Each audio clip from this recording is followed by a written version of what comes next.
Spending the day staring it straight into the solar eclipse, it's a Slice of Gaming podcast. I'm your host, Moonlight150, and this is a Slice of Gaming for April 12th, 2024.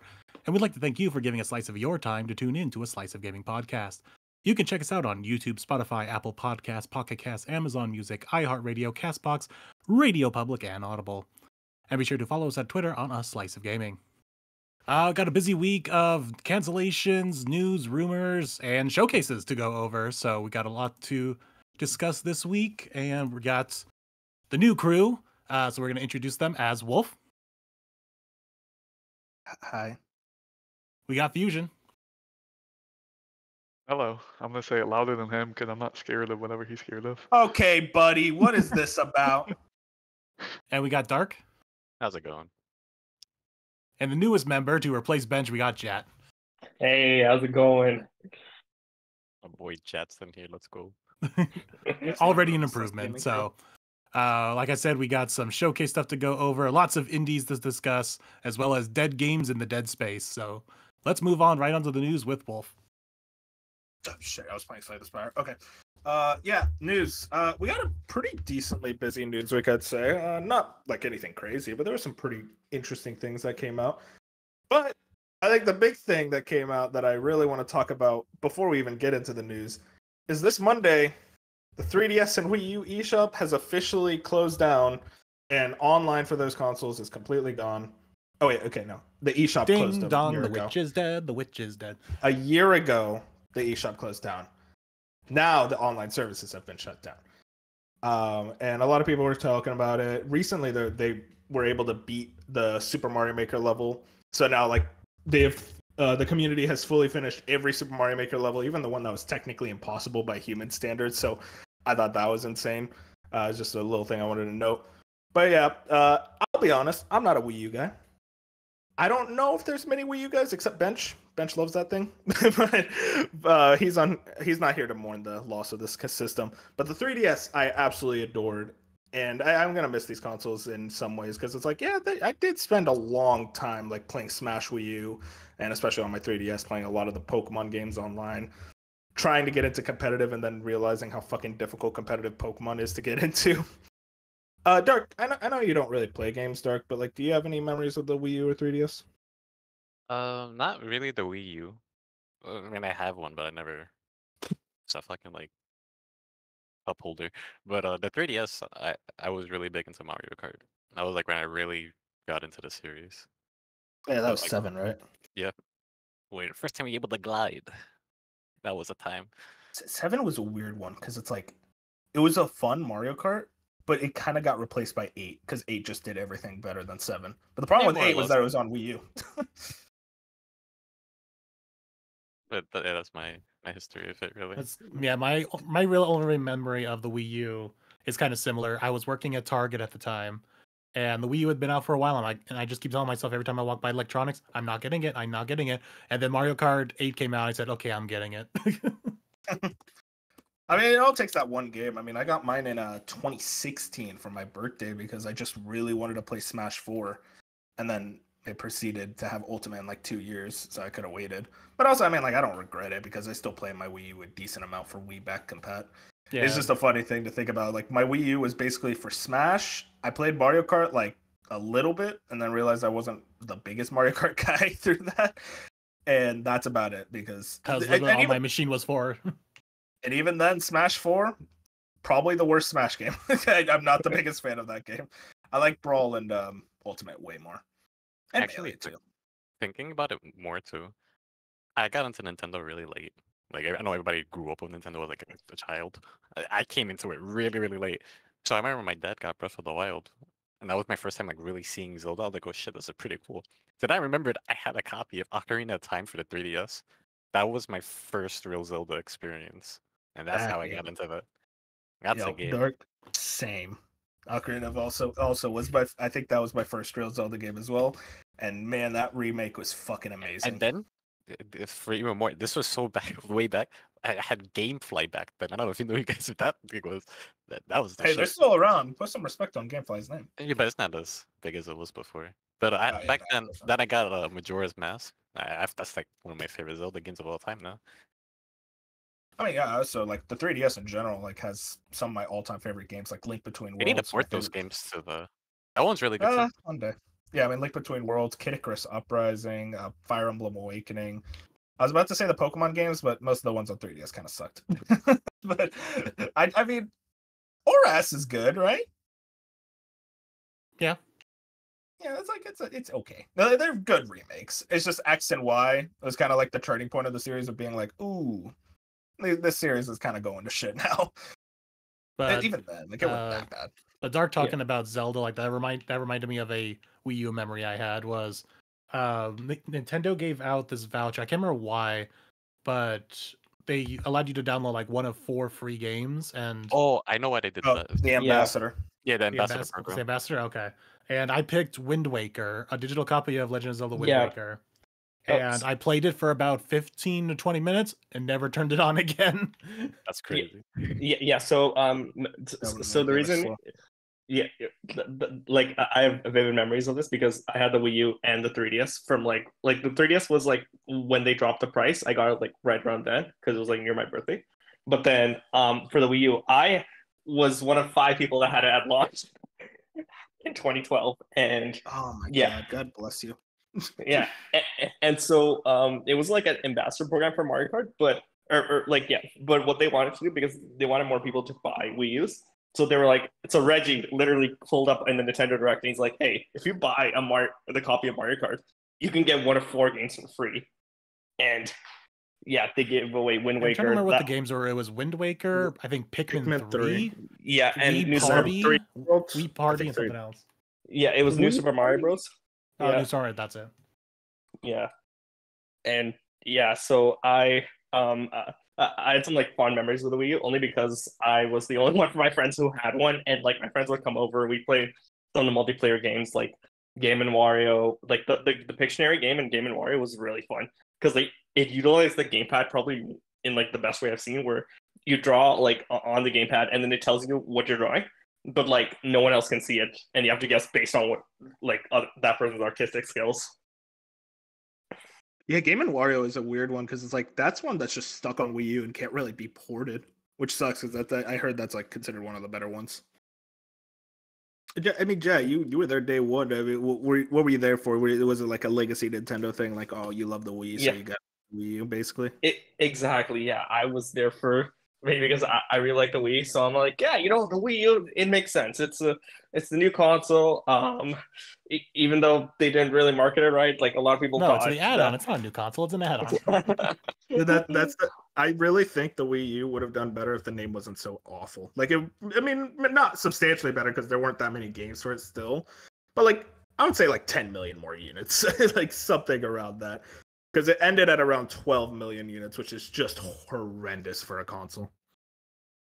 I will say I saw a lot of revisionist history of people saying the Wii U is better than the Switch, and I actually needed a cigarette. I was like, "There's no shot, dog." Yeah, okay. No. So name 10 Wii U games right now. They're like, well, it had Yoshi's Woolly World. It's like, dog. And listen, that's a great game, but like, it's not gonna like, oh, well, now I need to get a Wii U for that. But yeah, God bless you, Wii U and 3DS. I, as Dark said, I really hope they actually fucking port some of those 3DS games to Switch, because we got most of the Wii U stuff. It's like stuff like Kid Icarus Uprising is just stuck. Now I think about it, everything else that's stuck on the console is just Zelda, and like a few other games. Yeah, for Wii U, there's a couple others like Yoshi's Woolly World, Game and Wario, but like nothing. All the big ones from Wii U that were like really good either got replacements or new games. Xenoblade X. Oh yeah, Xenoblade X. Okay. You want to talk about Xenoblade X? That game does not. Nintendo does not acknowledge that game. They had a trailer recently saying, "Oh, look at all the Xenoblade games." X was not there. I bet you it's gonna come out. Like they have all the Xenoblade. So they were talking about it. You might as well. There's a lot of difficulties with bringing it over. They said. I don't remember that specific, but they came out and said there's a lot of issues with trying to bring it over. Yeah, I bet it's a huge ass game. Anyways, moving on. Fusion is DMing me how much he hates me for bringing this up. I'm sorry, Fusion. Jeez, okay, dude. It's aggressive. I'll say that much. Yeah, don't ever bring it up again, please. Yes, sir. we got to talk about this saga regarding Dead Space, aka Dead Space 2 remake. Whole saga on like social media the last couple of days about whether or not this game was real, ever worked on, shelved. I'm gonna go through all of it real quick. The first thing, Dead Space 2 remake reportedly shelved following lackluster sales of the first game. Tom Ivan over at BGC has this one. That's according to Giant Bomb's Jeff Grubb, friend of the show, who was discussing developer motives, current projects following the news that EA has made the studio part of its wider Battlefield development team. Quote, they were working on Dead Space 2 and they are no longer working on it, he claimed on Wednesday. Quote, it's on the shelf because the first game had lackluster sales, is how it was phrased to me. Now, there was an update about a day later. EA has responded to Grubb's claims with a spokesperson telling IGN, we don't normally comment on rumors, but there is no validity to the story. And then a day later, there was another update. Motive was reportedly hoping to make a brand new Dead Space game rather than another remake before EA put the franchise on hold again. In his own response to the publisher's comment, Grubb stuck to his guns, writing, quote, I give you permission to believe EA if you want, but whenever a company says that isn't true, but they don't specify which part of the story they are talking about, well, yeah. Dead Space 2 is definitely being planned. It had a code name, and they aren't making it now. So that's a whole thing in and of itself. And then Jason Schreier came in. Let me clear this up. Motive used the same code name to describe whatever project that the Dead Space team was working on next, hence the confusion on Jeff's part. It was never really a Dead Space 2 remake, and for nearly a year had nothing to do with Dead Space. And then Schreier actually wrote an article, but the main takeaways are, yes, Dead Space is now on ice once again. EA Motives explored ideas for a new entry late last year, but none were greenlit. Chief hope was for a new game, not a remake of Dead Space 2, despite today's rumors, although both ideas were explored. And then I also just wanted to add real quick, Shinobi had this. EA Motive Studios is joining Battlefield and building out a new separate team to work on the franchise. Iron Man development continues in parallel as the studio hits a major milestone this year and has made excellent progress. So there's a lot of information. I said all at once. I think the main takeaway from this is Dead Space 2 isn't happening, even though there was apparently a lot of confusion on whether or not it was even worked on. But all you need to know, Dead Space 2 remake, it's not a thing. Very unfortunate news. I think all of us have played Dead Space before. I haven't played the remake yet, but I played the original. How does this make y'all feel? So, have any of you guys played Dead Space 2? Or am I the only one who has? No. No, Nope. never played it. So Dead Space 2 is I did. really it's really interesting because it's not really a horror, it becomes a hallway shooter. I don't know how Dead Space 2 remake would have even worked if they actually like it would not have been the same as like the first game. It's very different. I would have made them make it work. I think that's why people were excited though, was because like I think it would have felt more like a remake compared to Dead Space 1 being a remake. Right? They obviously added Isaac's voice and a bunch of other stuff, and like it was a remake. But I think from my perspective, I wanted Dead Space 2 remake because I wanted it to continue on with what they laid on the Dead Space remake. Like even if it wasn't 1-to-1 with like Dead Space 2, which you're saying might have not added up, I still wanted a sequel to the game I just played, which was Remake, because I've never played the original Dead Space games. Maybe I should at some point to see the differences, but like, so I was always like, oh, this game critically is a hit. Seems like a lot of people are loving it, but I guess it didn't just sell well enough, which sucks to like As ever we can greenlight. But it also perfectly seemed, as we can describe here, that like half of us haven't played it. I mean, yeah, but I guess it seems like we're Wait, seeing for that Remake? maybe it was never, yeah, for Remake. I know. I'm the only one who hasn't played it, but I still bought it. Everyone else played it. So Yep. with Dead Space 2 and even 3, it's kind of like a Gears of War situation because Gears of War 1 is very like horror-esque. It was trying to be a horror game. And then it loses that feeling in the later titles. It's like that. But the one thing that does stay is the story of Isaac. And this he probably has like the most tragic story out of any protagonist I've ever seen. But My bro had a dead wife. Get in line, buddy. That's what I'm saying. yeah, they just bully this man. But yeah, it was just a hallway shooter. I'm not really sure how well received it would have been in today's Well, I mean, age. that's the Given thing, though. It's like if they how remade drastic it. Yeah, That's that's true the as thing. well. Guys, Because, like- Dead Space 2 is looked on more fondly than Dead Space 1. Let's say, The isn't Dead original. Space 2 like? No, I just no. Dead Space No. 1 is way more. Everyone fun. I know Dead who's Space played both said they prefer Dead Space 2. I I prefer feel Dead like Space 1. everyone I've seen is that Dead Space 1 is widely considered the best one because it is. I would say, like just to put it in perspective, It looks like Dead Space 2 has higher review scores, if that matters by anything. Oh my So god! keep in You mind, and your like, review with scores. I'm just saying that's a great way to look There's- at what people were thinking back in the day. there was the possibility that they could have changed things, but given how Dead Space 1 remake is literally 1-to-1 with like a few extra rooms added, I don't know if that's the approach they would have taken. Yeah, that's why I believe like both stories, both sides of the story are kind of true. Is that Dead Space 2 was in development, but it was that newer story and it wasn't like a full Dead Space 2 remake. So it's kind of like both stories are kind of true kind of thing. Yeah, I could see that. It definitely. Here's the thing. Okay, so I haven't played Remake. Doesn't it end with a cliffhanger and like a tease? Yeah, but No. one the original does that as well.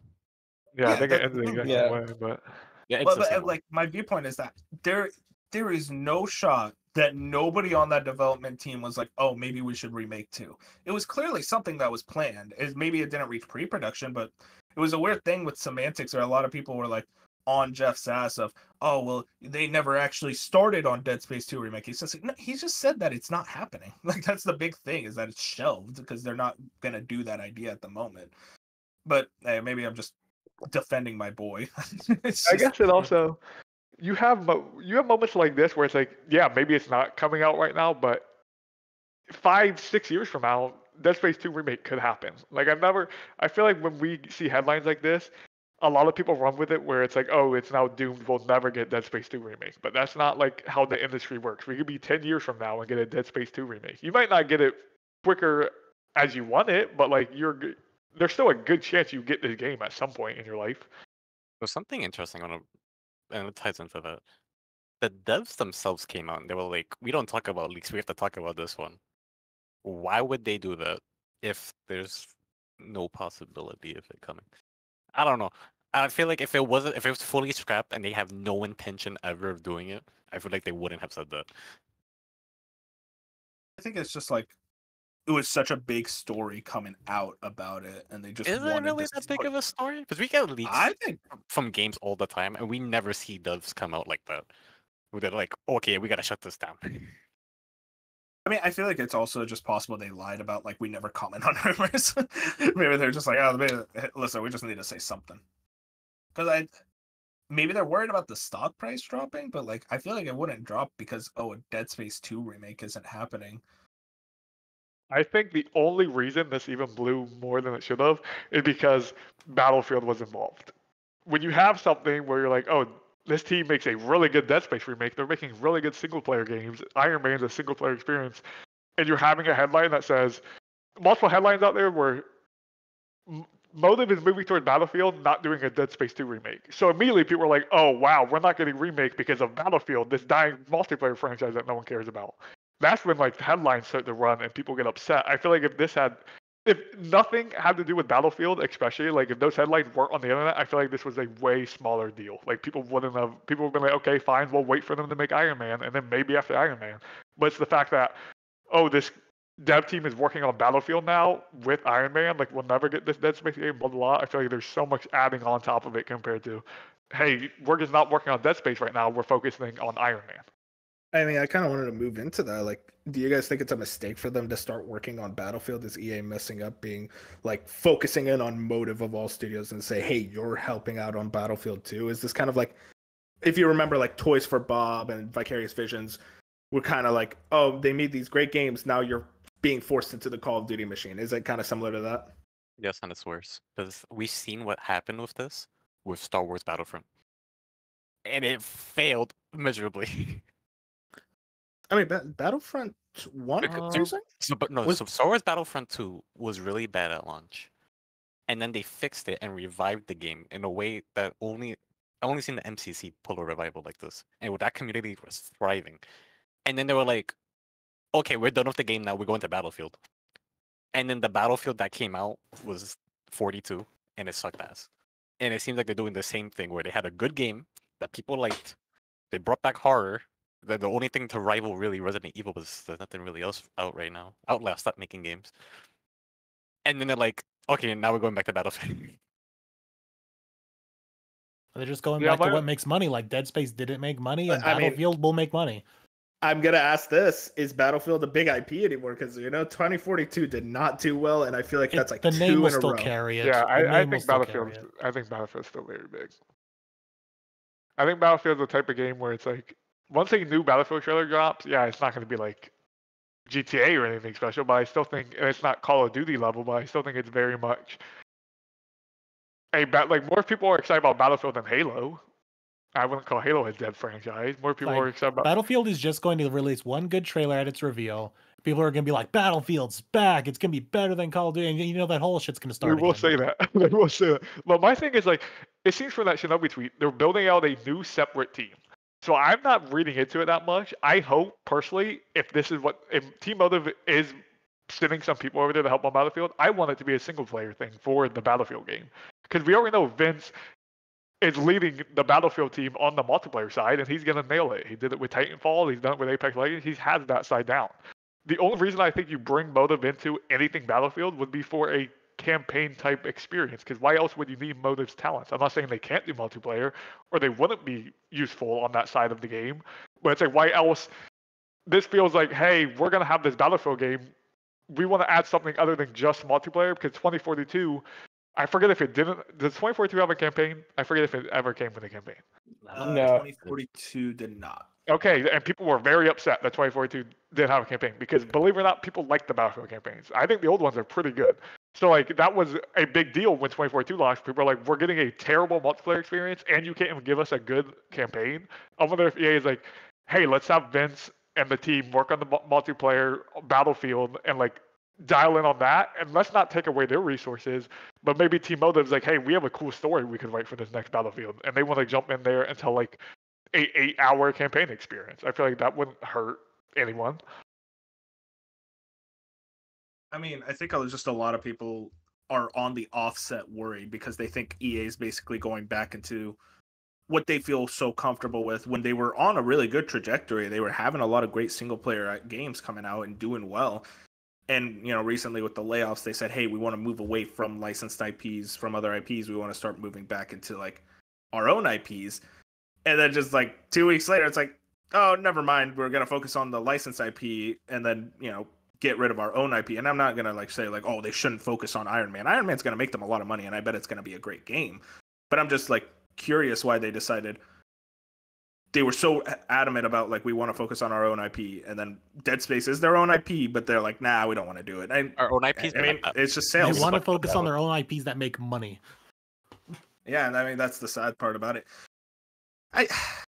Do you guys think Battlefield is gonna be soon, or are we gonna be waiting a while for that new one? You're gonna be waiting. Depends on how serious they take it. Actually, I remember last year Tom Henderson, because he always writes about Battlefield. Like, if you don't know, before he like really grew up into an insider, like he was always Battlefield and Call of Duty's insider. Like he just always had the insight for these two franchises for some reason. But I remember multiple times last year he said, Battlefield's closer than we think. And it like if any of the rumors are gonna stay true, it's supposed to be another modern take on the like they're basically trying to remake their faults in 2042. Like that's at least from the articles he wrote last year. Again, plans could change all the time, but it was very much like, hey, we're going to just throw 2042 in the past and just try to do it better. Like a 2042 2.0 type experience. And I feel like second coming. Yeah, like something like that. So I wonder if, I mean, it wouldn't shock me if we're sitting next fall, like fall 2025, and there's like a new Battlefield, because 2042 was what, 2021? Yes, 2021. That would be 4 years between Battlefield games. That's a pretty long time between Battlefield games. Battlefield's usually 2 to 3 years at most. They've never been the yearliest Call of Duty, but they've always been like every 3 years you're getting a new Battlefield. So I feel like we're getting to the time where I wouldn't be surprised if we get a teaser, like maybe over the summer or something about Battlefield. I mean, DICE in general used to be extremely efficient, where Battlefield 4 was 2013, and then Star Wars Battlefront was 2015. Battlefield 1 was 2016, Star Wars Battlefront 2 was 2017, Battlefield 5 was 2019, and then Battlefield 2042 was 2021. They were literally releasing a game every 2 years. And now it's like, this is probably the longest wait in between. And I heard 2042 is actually good now, but it's also just too little too late. People stopped caring. Now the legacy of that game will be that it was this broken, buggy mess at launch that completely tanked the franchise. Because the last two Battlefield games are both in a row. People did not like 5, and people do not like 2042. I'm just wondering, like, is DICE the ones that are washed up? Is it like that? Or am I just overthinking it and it's like mostly EA to blame? I think DICE does have some to blame because they've been having the washed up allegation for a while. Like, especially, I have this one friend that's like super into Battlefield. He's always been like, Battlefield's better than Call of Duty, like whatever his opinion. But even he has been like, in recent years, he just can't get excited for anything Battlefield because he just feels like he's been burnt out so much. And I mean, I feel like they did back-to-back World War games, which is always lame in my opinion when you do that. But then I think with 2042, they tried to go so like total opposite, and they did the new specialist stuff. They went so far outside the box, but it kind of backfired. It didn't work out as they planned, and I wonder if they're like, I'm interested if they're going to further that approach and be like, this is just Battlefield now, get used to it, kind of like what Call of Duty did with the jetpacks, or if they're like, let's dial it back in and try to get more that Battlefield experience, but hopefully not another World War game because we have a lot of them. I don't know. I bet they do like modern day this time. Maybe go back a little bit because like 2042 is kind of back to basics, but I guess not back to basics enough. But also that game just wasn't good at launch. Yeah. I'm interested to see the history, the future of both Dead Space and Battlefield. I do hope eventually Dead Space comes back. I mean, Fusion, you have hope that Dead Space comes back eventually. Like, what's eventually for you? Like 10 years? I'm gonna say, I would say like, am I maybe between 6 and 8? I don't know. I don't feel like I genuinely don't like. I don't think that game's never not coming like some people. I think we get so like I said, I think we get so caught up in headlines and so much of like games just take time and they're gonna work on what they want to work on at that time. It's like I assume some people then they probably wanted to work on Dead Space 2 remake, and maybe the higher ups were like, "No, we want you on this, on Iron Man, focus on that." I'm sure that always happens, but like usually, I feel like most times we see headlines like this, and we still get that game down the line. This isn't like it's not like it was super far into development and then canceled or canned. It just seems like it was kind of like a idea on a whiteboard, and they just haven't greenlit it. Like they just haven't decided if they want to fully commit to it. And I feel like at some point they will. Do we know? Oh, sorry, Dark. Go ahead, please.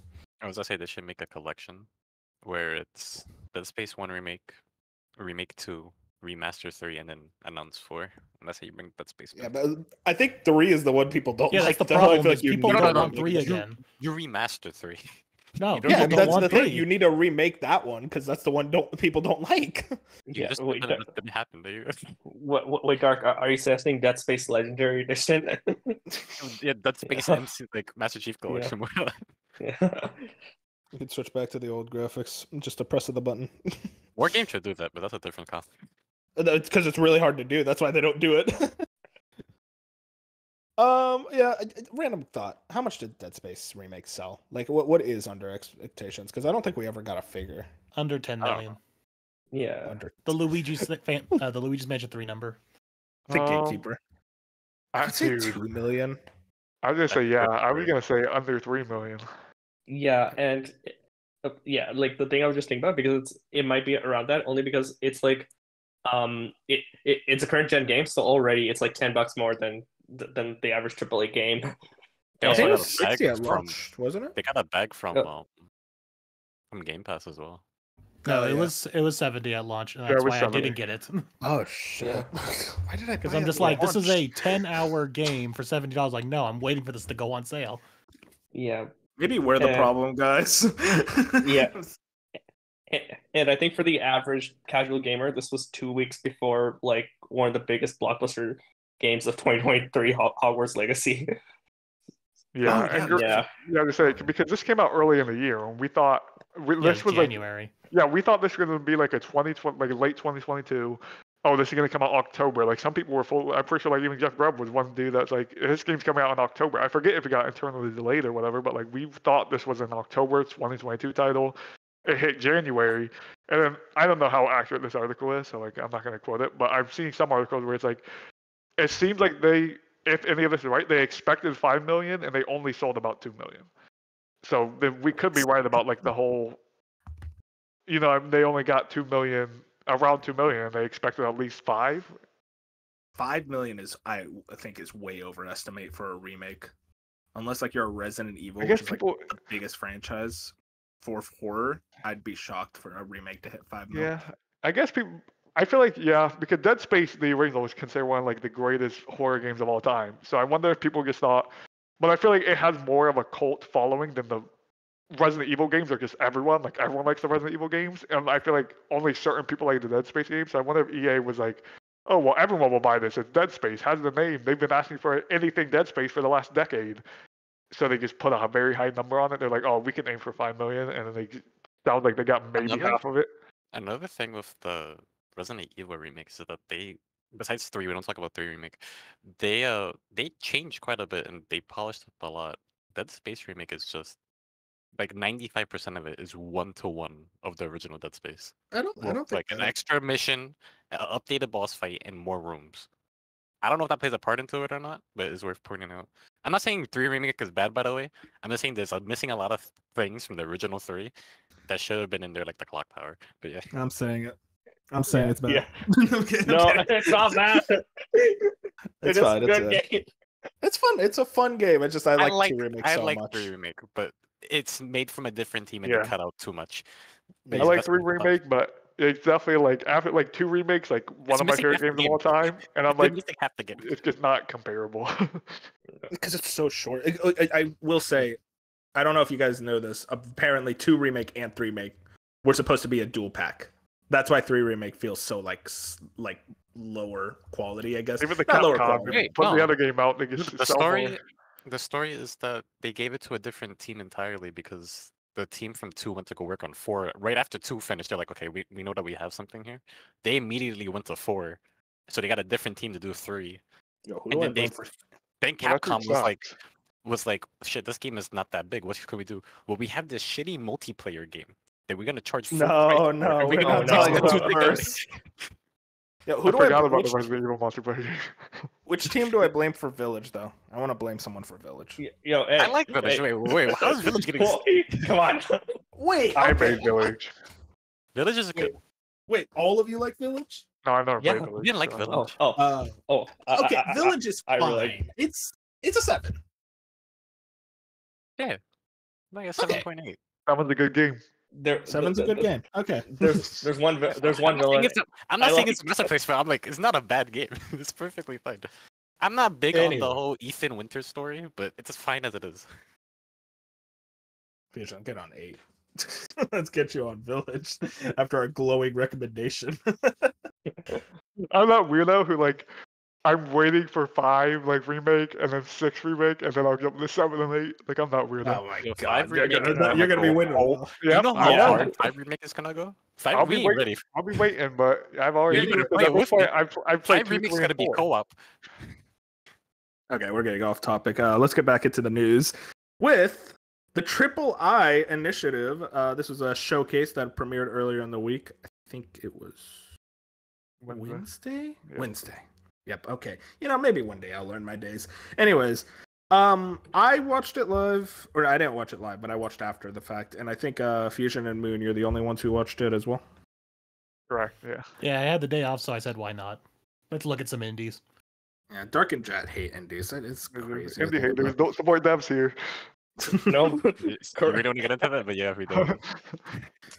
Anyways, for the people, I watched it. I enjoyed it. I thought it was a great show, especially for I think this is the first ever one, and I think there's a whole new company that did this. I don't know who the company behind the Triple I initiative is, but whoever they are, I think they did a great job with the presentation. I'm glad they didn't have like those like cringy talking bits in the like the middle where it's like, now we're gonna show you this game, and it's like, okay, man, just show the game. I'm not here to look at you. There was a lot of good stuff, especially for me specifically. A lot of Wolf games. Fusion, what did you think of this bad boy? You were really hyping this one up.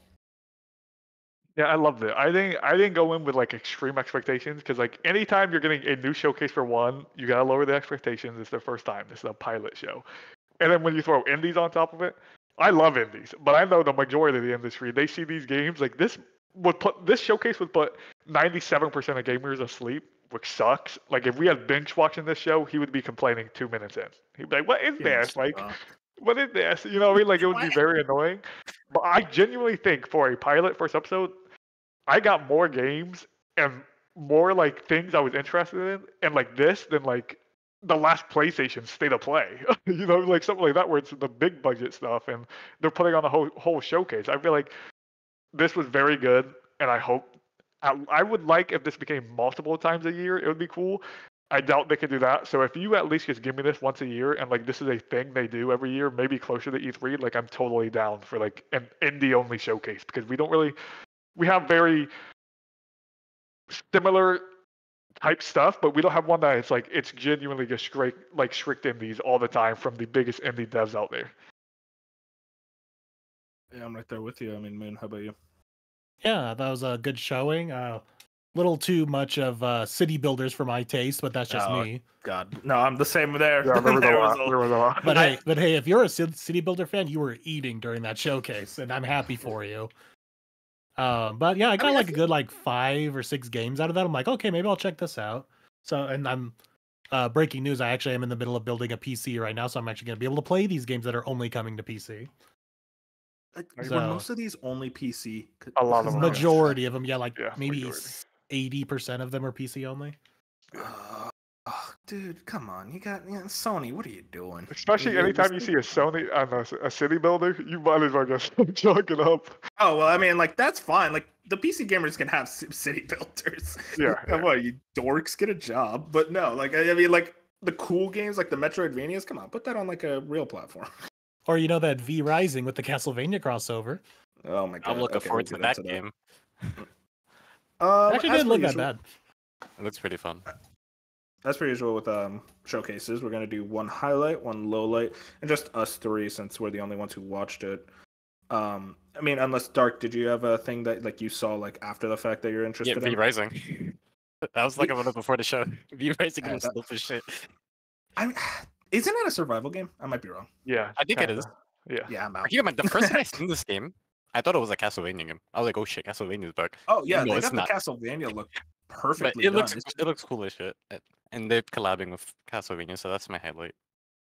Oh yeah, no, I mean I respect the Castlevania crossover. It's just survival games. That's the genre that I just can't do it. I feel like my thing with survival games is that there's so many out there. It's why are there so many? Everyone has their one. Why do you need to make more?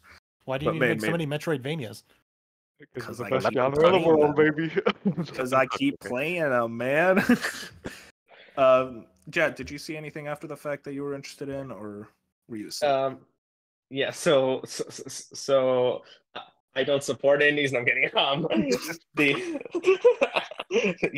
Man, you're doing a great job replacing Bench right now. Goddamn. Yeah. It's a 1-to-1 straight up. But yeah, the one that I did see that stood out to me, and I think this probably stood out to a lot of people who didn't watch it, the Prince of Persia game.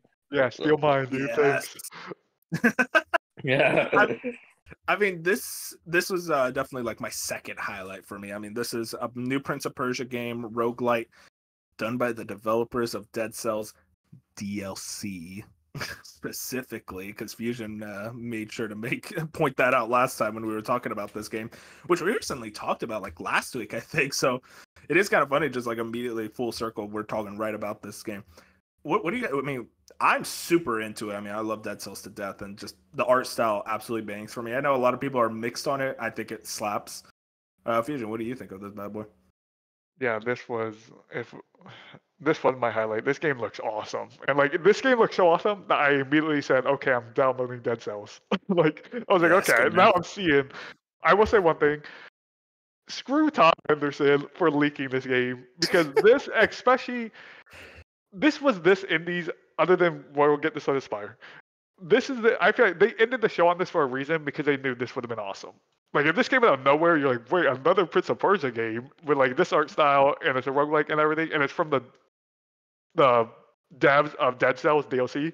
That would have been awesome as a final get, I feel like, for a lot of people. So it was kind of annoying that for the most part, we knew this was going to happen, because Tom, a week ago, was like, hey guys, new Prince of Persia, look at me. I mean, I will say, I think the pop-off was that it was at this show. I didn't think we were expecting it to be revealed so soon. I think I was expecting it at SGF or something. Well, he did tweet about 2 days before the show up, and he tweeted when this game was going to get revealed. Oh my god, He said I wish- May 10th or whatever. And it's like, why? He gave the I wish he'd get a reveal job, date bro. and the date, like the actual game date it would come out.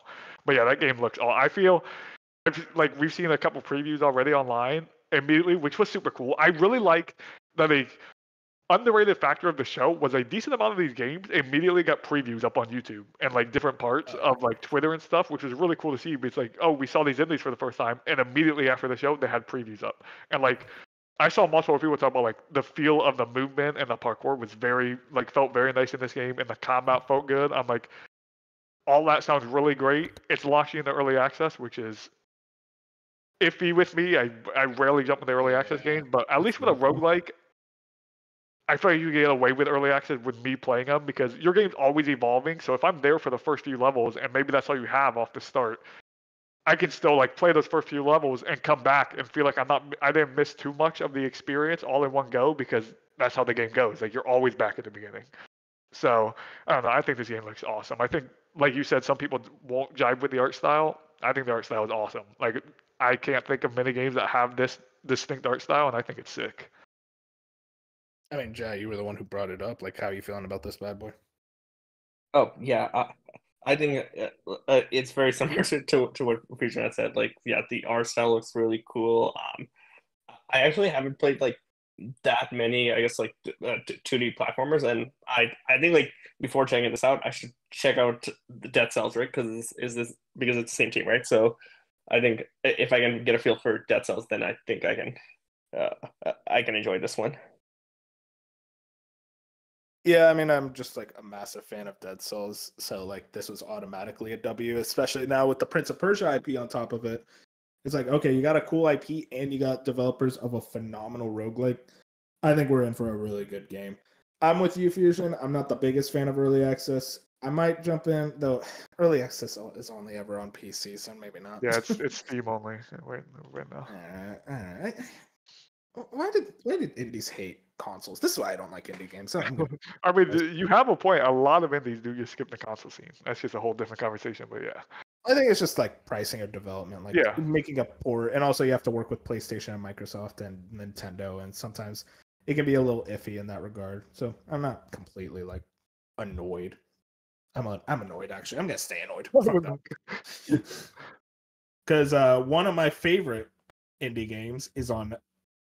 Oh God, I had a really good transition, but my brain just farted. One of my favorite indie games is on console, and that indie is getting a sequel with Slay the Spire 2. This is easily my fucking game of the show. You kidding me? A sequel to one of the best roguelikes of all time, one of the best card games of all time. To me, Slay the Spire is like a perfect gameplay loop. I've been playing it again recently, and I just genuinely, it is an addiction. I was playing it before the podcast even started. It is a problem for my brain. It has such an addicting loop because even when you die, it never feels bullshit. It feels like you have to learn from your mistakes. You have to figure out, what did I do wrong? What cards could I have pulled? Because even a game with as much RNG as a card roguelike, it's still, a lot of it matters in which path do you take? Which path do you take up to the actual spire, the final floor? You know, what cards do you pick up? There's so much like a lot of RNG, but a lot of skill required as well. Where there's so many battles that I know I could have definitely played better and won. So every battle I'm learning, and those to me are like some of the best games where I keep getting punished, but eventually I figure it out and just turn into an absolute god at the game. And I don't know, like I could harp on about how good Slay the Spire is, and they revealed, hey, a sequel is coming, and this was the game that started the show. And Slay the Spire is big. It is a big game amongst the PC community. They love this game, and the fact that they got a sequel for Slay the Spire, a trailer for it right at the start, showing off a new Necromancer class at the beginning. I'm excited to see what that's all about. It's everything I wanted. I mean, like I'm ready to see like how different it is. We saw some gameplay screenshots. It seems to at least like aesthetically look very similar.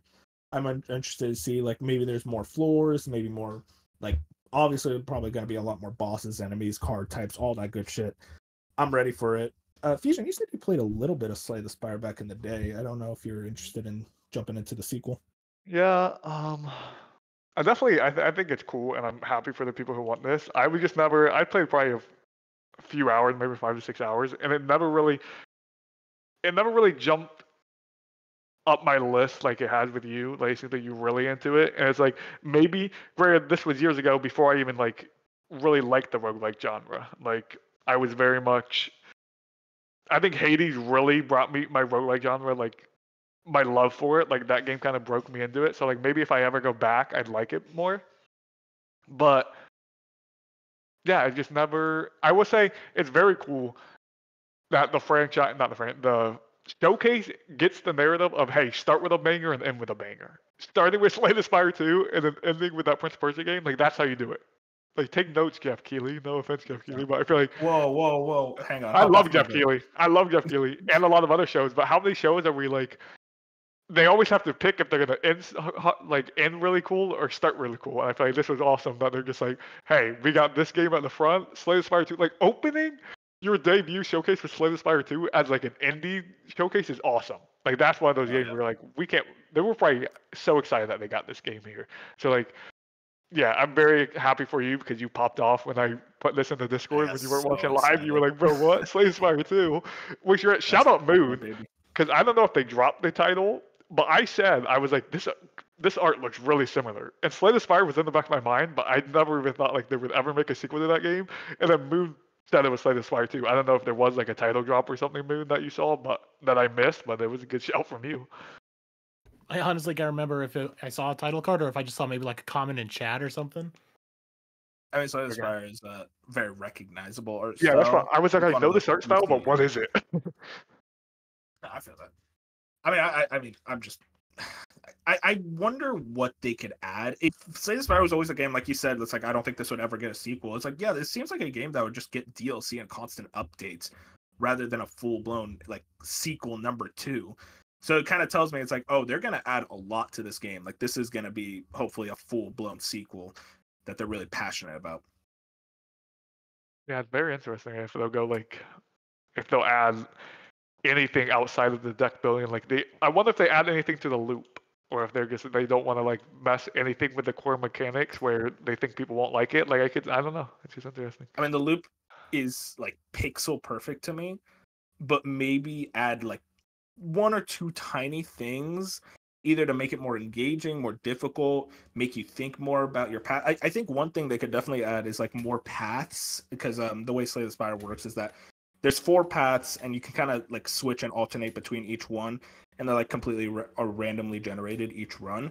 I think it would be really interesting if like maybe there's even more paths to choose from, more types of like items and loot or like relics you can get, that type of stuff, like just normal sequel stuff to add. And it, stuff that you would usually get in expansion. So that tells me it's like there's probably going to be something major with the loop in the sequel. So very excited for that one. Hopefully they don't hit me with the, oh, it's launching on Steam only first. It's like, damn, okay, I guess I got to bust out that stuff. It is. No, fuck it. No, don't lie to me. Don't lie to me, It's Fusion. Steam 2025, yeah. There's going to be a PlayStation version. I talked to the developers. Well, at some point, but right now it says the sequel arrives through Steam Early Access in 2025. It's like so many so it's things. early access, and then once it fully launches, it'll probably go to console. Oh, okay. They're Well, that's doing, fine. I don't want to do early sure, access. Pulling Okay. Jeez, the Fusion. new Marvel game that is doing that as well. Marvel Rivals. Yeah, Put some respect on it, dude. I am putting. I'm the one who brought it up. I just couldn't remember its name. No. I mean, listen, I'm fine with early access only being on Steam. You kids can have that. Beta test the game for me until it comes to a real platform. Am I right, Jat? Hell yeah. He doesn't know the PlayStation, by the way. Okay. He's a played early access. Moon, what was your highlight? And here I thought you forgot about me. I didn't. What? You're last. Like, I'm looking at people. Like, just throw you're last. Oh my god. If I had to pick one, it'd probably be either between Kill Knight or the Shadows of Doubt game. Those looked really neat. Shadows of Doubt. Jeff Grubb was really talking highly about this one. I think it's launching out of early access this year. Yeah, I don't know who I heard it from, but apparently I think it might have been Beef. But he said he played like an early access. It ran like shit, but hopefully that's all fixed now in the full release.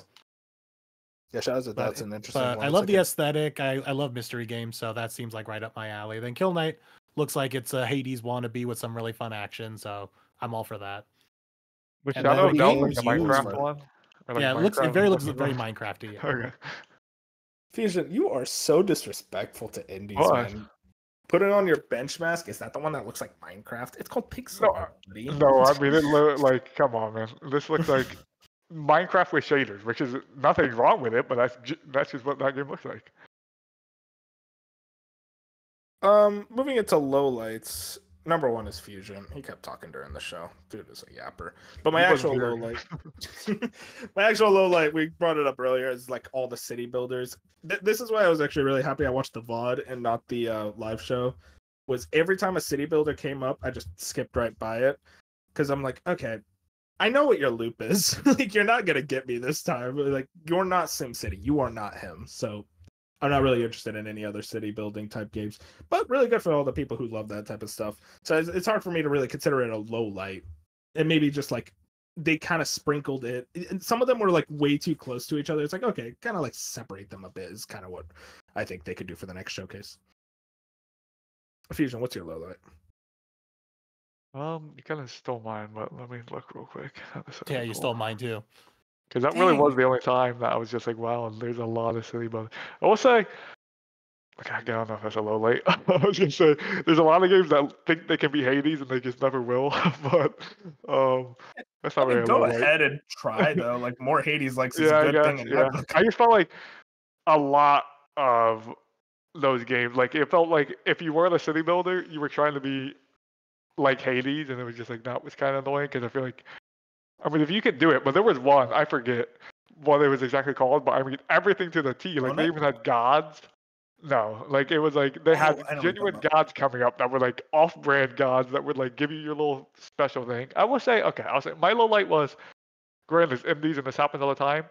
A lot of games with just no dates or anything involved with them. They're just showing you Yeah. the game, but that usually happens with indies. But a lot of these games were like, hey, this is just like, hey, we're revealing your game, but we can't tell you anything else about it. Like wishlist it on Steam to help us out, but that's the indie scene in general. Like it's very hard, especially if you're showing 30 new indies, to put dates on most of them. It just feels like for a lot of these, I sat there waiting, like being like, well, when do any of these come out?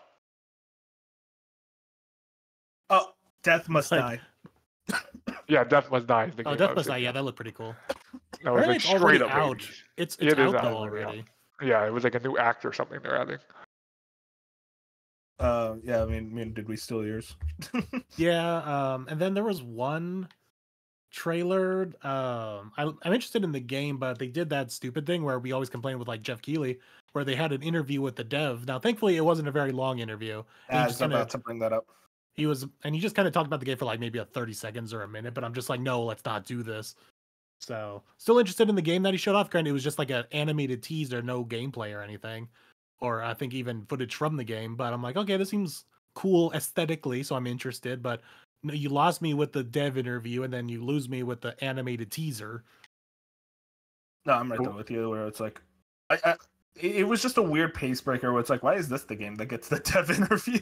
Like nothing against the dev, but like, it's just a random like, oh, now we're gonna slow down to hear this guy talk about how he made this game's music, and it's like, hey, I mean, if I'm interested in that, I'll seek it out. But like, it's random to have that right in the middle of the showcase.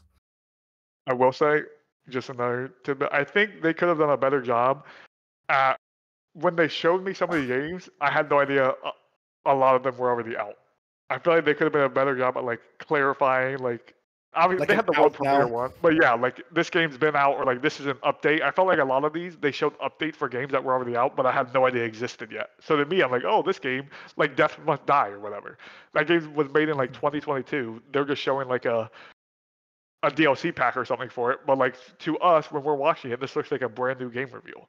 Or like for a lot of these games, it felt like, hey, these games have already been out. We're showing you something new to them, or maybe they're just getting new platforms, like Vampire Survivors. Like Vampire Survivors did get new content, but the very first trailer of it was it coming to PlayStation. So like, Oh yeah, If the you Greg had no Miller idea- jump scare in that trailer. yeah, if you had no idea Yeah. Vampire Survivors was out already, which I feel like if you're in the indies, you would know. It's just something like that where it's like, oh, this game's been out for 2 years. I mean, I want to like transition to that. Like the other big thing was Vampire Survivors coming to PlayStation, which feels like a finally thing because that game's been out for 2 years and just that was the one platform it wasn't on. And also Contra DLC, which for the game, if you've seen Vampire Survivors, it's very Castlevania inspired. Looks a lot like Castlevania. Has a lot of inspiration. All the with, power ups are from Castlevania. Yeah, exactly. And then they're like, okay, we're doing Contra. Which I saw something online. It's like, it makes sense because like you wouldn't be able to tell what the new Castlevania stuff is from the Vampire Survivors base game. But it was just a funny thing of like, oh yeah, we're we're collabing with this Konami franchise. But I'm down. I thought the animated teaser looked really fun, and I'm just ready for more Vampire Survivors. That game's a ton of fun. And then the other game I wanted to bring up that I was also really happy about was Gestalt, Steam and Cinder. This was the steampunky Metroidvania looking game. I love this aesthetic. A very much like top tier pixel art, which you just don't see often, I feel, outside of the indie space, which is just awesome about that space. And it just looks like yet another fun Metroidvania, which I'm always down for. But like again, this pixel art is like unreal.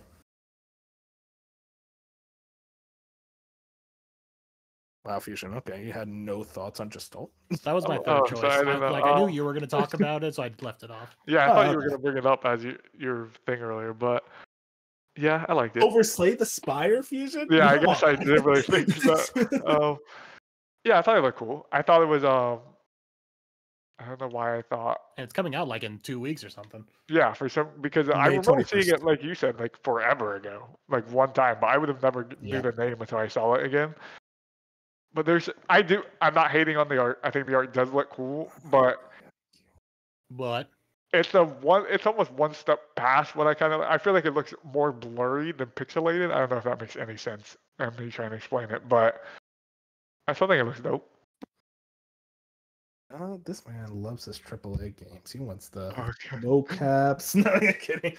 I mean, I could kind of see what you mean, but I think it'll look a lot better in motion when we're actually playing the game. And I will say, maybe it's just me. I feel like I don't really care for steampunk type games. Now that's insane to me. I love steampunk. There's I'm like just no not. steampunk games. Like, That's what I mean, are and we I don't know if talking I've ever even played one. To be Did you honest, like because I've never really cared BioShock? about the genre. Well, I guess Bioshock, but Bioshock Bioshock, feels like more That's not future. steampunk. Yeah, like I don't know what even Bioshock is. Let's get Bioshock. Bioshock is its own thing. Yeah, there's really no real steampunk games. I mean, there's that new game from In Exile. I forget the name of it, but that's very steampunk looking. Okay, that one is the one with like the time or Oh, whatever. Clockwork Yeah. Revolution. Yeah, Clockwork something like that. Revolution. Yeah, not a good title. I'm gonna be honest. Yeah, that's not the title that I would like It's to a hear. very basic It's title. Fallout It's steampunk, like any of the No. Fallout steampunk. no, Okay, I didn't no, know. that's post-apocalyptic. That's Okay. retro-futuristic. But I feel like Dishonored kind of like tiptoes into it. I mean, I could see it. I've never played the Dishonored game, but A bit like Dishonored they're is okay. whale punk. I just don't know. Whale punk is a whole different thing. Yeah, like I looked up steampunk games, and a lot of games are just like frostpunk, like those type of games. I don't know what the Legend of Zelda Spirit Tracks is, but It apparently is it's not. steampunk. No, it's That's literally just there's a train. there's a in that train. game. That's not the a Order steampunk. 1886. That's We Okay. don't talk steampunk. about that. But I've never played it. No, But that's- yeah, like so I guess I can't hate. I'm not hating them. Like I said, I've just never been into them. So maybe it's just because I haven't played them. Like I can't think of a single steampunk game I've actually played. Open your horizons, man. I mean, there's literally like 2 steampunk games. I'm just out there, saying, it so I doesn't seem like there's a blame lot you. on this list. Oh, Thief. That doesn't even seem steampunk Thief's steampunk like to me. But Dishonored. I'm just saying, but Dishonored. I played Thief, but that does seem steampunk to me. But it's on this list for some reason. Let's Clockwork take Clockwork it. Revolution is list. going to revitalize it. They're scratching the bottom of the barrel with these. Anyways, that was the AAA initiative. Real quick, I just want to bring up Power World was in the showcase for, I'm not lying, 10 seconds, if even. Yep. It was very cool. It was so weird. Like it's It was like just them oh, to announce. It was just them to announce PvP, and that was it. It's so weird because it's like would you? There was a debate about this. Would you say Power World is the biggest game of the year so far? Yes. And Oh. number wise of like attention, yeah. Yeah. So it's like weird to have the biggest game of the It's show, also the like the biggest year. like success story too. It came out of nowhere and it just fucking Yeah. blew the fuck up. I guess. I feel like we will get to the end of this year and less people, even if you have played Power World, will think of Power World. They're just like, oh, you have to remind them they played Power World. Oh yeah, no, but like yeah, I would say At the so time, far like, in the this numbers year, it did was insane. Yeah, that's mostly the thing I wanted to argue. Like, Not only that, because it's literally the compare it to biggest game. something like. My bad for cutting you off. You're fine. But if you compare it to something like Rebirth, which people were like anticipating and waiting for, Power World feels like it came out of fucking nowhere. I didn't even I know think a about it lot until of- it just dropped. I was like, oh okay. And then it's fucking everywhere. Yeah, that's actually a good point. It's like games that seem like they come out of nowhere seem to have a lot more anticipation tied around them. But that was the AAA initiative. A lot of good stuff. You guys think they're gonna bring this back in the future? And if so, like when? Like what's like the next showcase gonna be? I could Next see them year. doing it like every big quarter. So like this was like the summer one. Or a spring summer one. I could see them doing like in the fall winter time. So maybe 2 a year. I would love to a year, but I think that's asking too much for indie devs. So if we could just get once a year, and I would rather. I feel like they don't want to be near that E3 week, only because they feel like they would probably get like overshadowed, which I understand. Like you have your indie. I just like when everything's in a nice, neat weekend or week. Like it just feels so good. So that would be like my preferred preference if we do this again next year. They get a little closer, so it just feels like a part of an event. But I hope we if like Moon said, if we could get this twice a year, that would be awesome. But I think we will get another show. I think it did really well. The only thing I saw some people on Twitter. Silk Song fans, let's dial it in, fan base, because they were granted Those they are kind of asked people. for it. They teased Silk Song a little bit. They said it wasn't a tease, but like some people would take it this way when they in the bottom left of that corner of their before the show started, they were like saying random things about indies, and one of them was like, hey, what's that one Metroidvania game where you play as a bug? Question mark. Like they put that on their showcase. There's if you no do that, shot. they physically did that. They physically typed that out and put it on their show. Like you're going to have people be like, "Oh my gosh, Silk Song's going to be here." So people said they got baited, which I can understand. So that's the only frustration I've seen from anyone on the show so far is like Silk Song fans being like mad that they got quote unquote baited. But I didn't know that until after the show. So I don't know how I would have felt if I read that and then like in my mind I convinced myself Silk Song was gonna show up. I feel that. I feel like that would be a lot more frustrating. Just like them saying some shit like, Yeah. "Oh man, watch out!" It's like just Especially don't for your say first anything. show. Like, come on now. Like, we know Exactly. you guys want people to watch, but that's not your way. Don't like bait games if that's what they were going for. But I think it was just all in fun. They said it about a bunch of random games, but Silk Song is. So yeah. Tom Henderson would have leaked Silk Song if it was there. So Let's hope not. I want to be surprised, but that dude would be like, "Yeah, it's coming out at this time at 7 p.m. Get ready." It's like, okay. Moving on, we got another big game revealed, Star Wars Outlaws. Now, a trailer came out, and there was a lot of stuff afterwards, including details from interviews and whatnot. But I'll just ask, like, right off the bat, what did y'all think of this trailer? Dark, I'll start with you. I didn't watch the trailer. Why do The you sad never... You never So here's the thing. Okay, do I have what a I good reason asked for you this about? stuff. Oh, you didn't ask me, to be No, honest. it's dark. Good reason. Were you busy? No, No. like Star Wars. No, that's not actually the opposite. I want to go in as blind as possible. I have a really bad tendency. Well, it's not. I have a tendency when I get into something I really like, I will overanalyze the living fucking shit out of it. This happened with all the games I get really into. I really do enjoy Star Wars, and I really like this game. I'm trying to go in as blind as possible.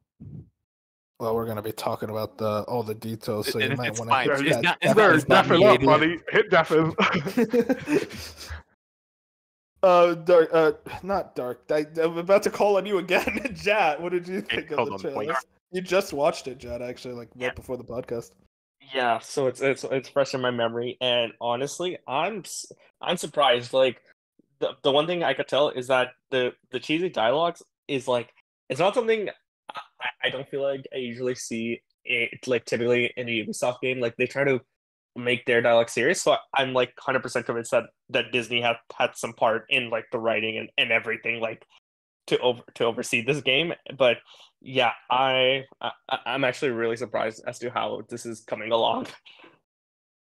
Moon, how about you? I thought it was fine. It's kind of hard for me to get into these story trailers, especially I'm not really a Star Wars guy, so any kind of connections to movies or shows or anything like that just goes way over me. And just give me gameplay. So I kind of just zoned out while watching that trailer. I'm like, oh, at least it looks kind of nice. Though Reddit tore that trailer apart. Like they hated just about everything from the story to the dialogue to the looks to the everything. So I don't know if I agree with Reddit. I was just kind of big for me. Like I'm waiting for the deep dive gameplay loop breakdown.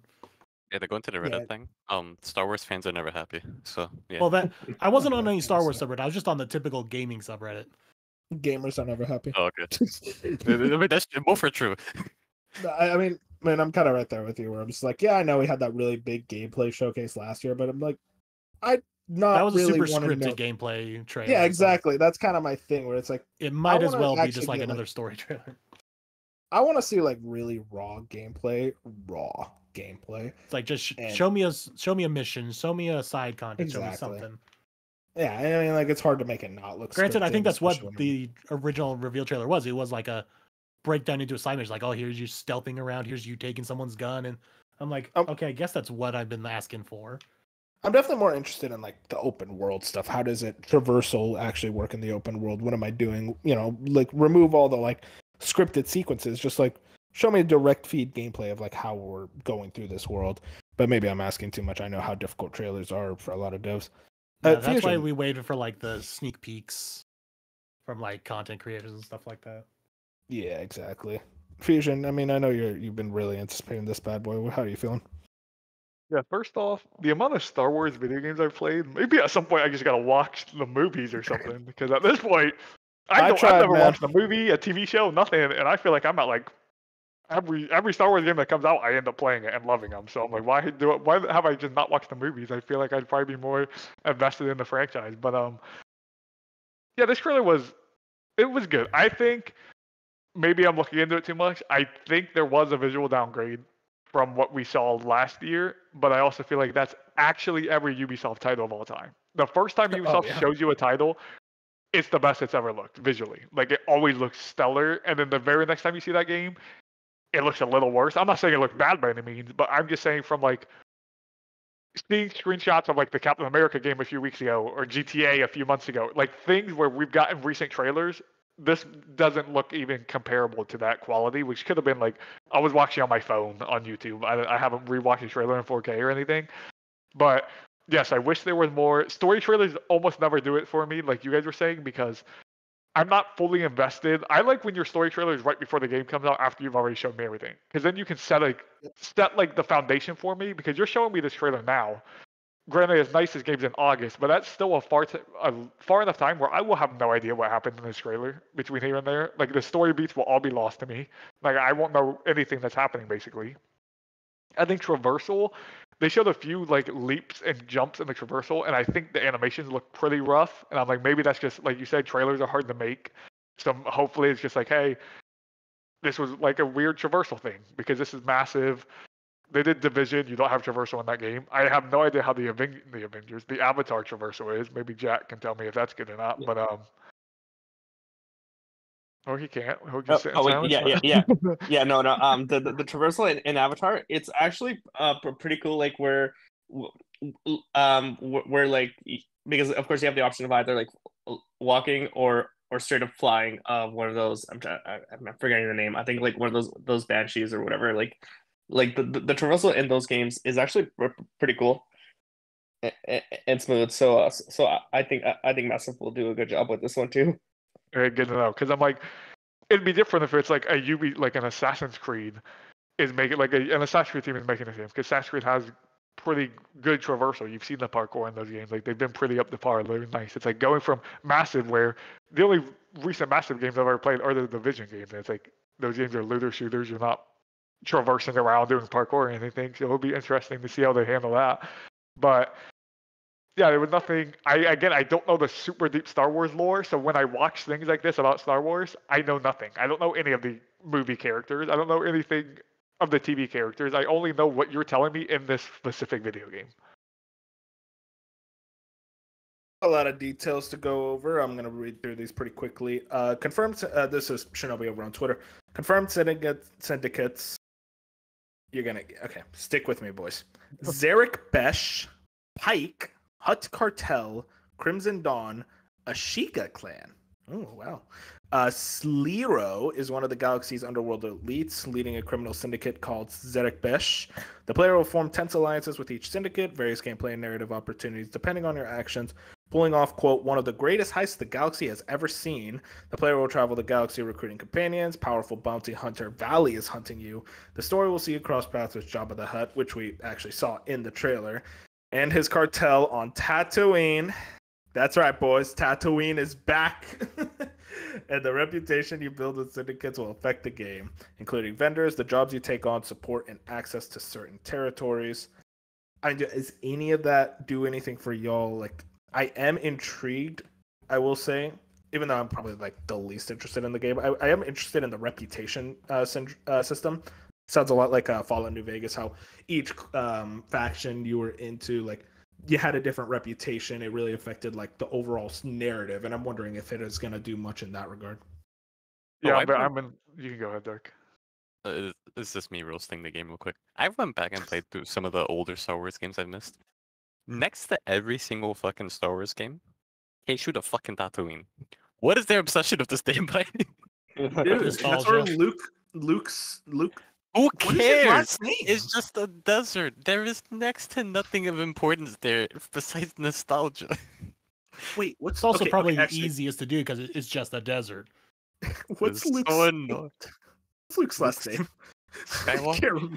Skywalker. That's what they named the Skywalker saga. Okay, that's about as much. I know nothing about Star Wars. Now I realize. Okay. If you guys want to get into this, if you guys want to get into Star Wars Yes, I or knew like that. movies or anything, Okay, good to know. just pick something that looks cool and watch it, and then don't talk to anyone about it. There is no civil Star Wars fan. You're gonna get into debates immediately if you do. But yeah, No, yeah. I mean, I've had friends who are Star Wars fans. I know that all about that. I mean, Fusion, about that rep system. You had something to say there? Yeah, I think I'm with you. If they can actually nail that part, I think that would be really cool. Where it's like, oh, maybe you're siding with one, backstab another. Maybe they can like send goons after you, like if you're on another mission with another thing. I think the whole like you're an outlaw thing and you're trying to pull off a heist is a really cool like. It's totally different from like the Jedi games. Like I don't want to see a lightsaber in this video game. Like I just don't. I'm sure a lightsaber will come up, but I personally don't. I would rather it be like, yeah, we're shooting guns and like doing all this stuff. buddy. I think a bounty. We've already known there's like a bounty type system in that game. If they can get, I don't know if I'm just gonna sound bad. If they can improve on the Rockstar's Red Dead bounty system somehow, just like make it a little more like intricate or like something more than just what Rockstar does with Red Dead, which is good already, but it could definitely be way better. Like if they can do anything with that type of system, I think that would be really cool for this game because not a lot of games do this whole bounty system, and it fits directly in of like you being an outlaw and you trying to pull out a heist, and like the Empire and a bunch of these powerful people are after you while you're also trying to work like with the slumlords. I feel like they could do. This has the potential to be like a really unique Ubisoft game compared to all the other Ubisoft games. It just depends like how much are they going to Ubisoft it. Yeah, and one of the things I was thinking about is this is kind of like what Dark is saying with Tatooine, like where like every, I guess, Star Wars game has like an obsession with that planet, and now because this takes place between episode 5 and 6, I feel like they'll make Vader a boss or something. Like they're gonna. Oh wait, it does. Oh, If yeah. it does, Vader's definitely appearing in this movie. There is no doubt in my mind Vader's not gonna make a cameo or something. Yeah, or even It's either the original Vader or Boba. Yeah, no, that's what I was thinking. That or the original crew as well. You know, they can put Han Solo, they can put Luke.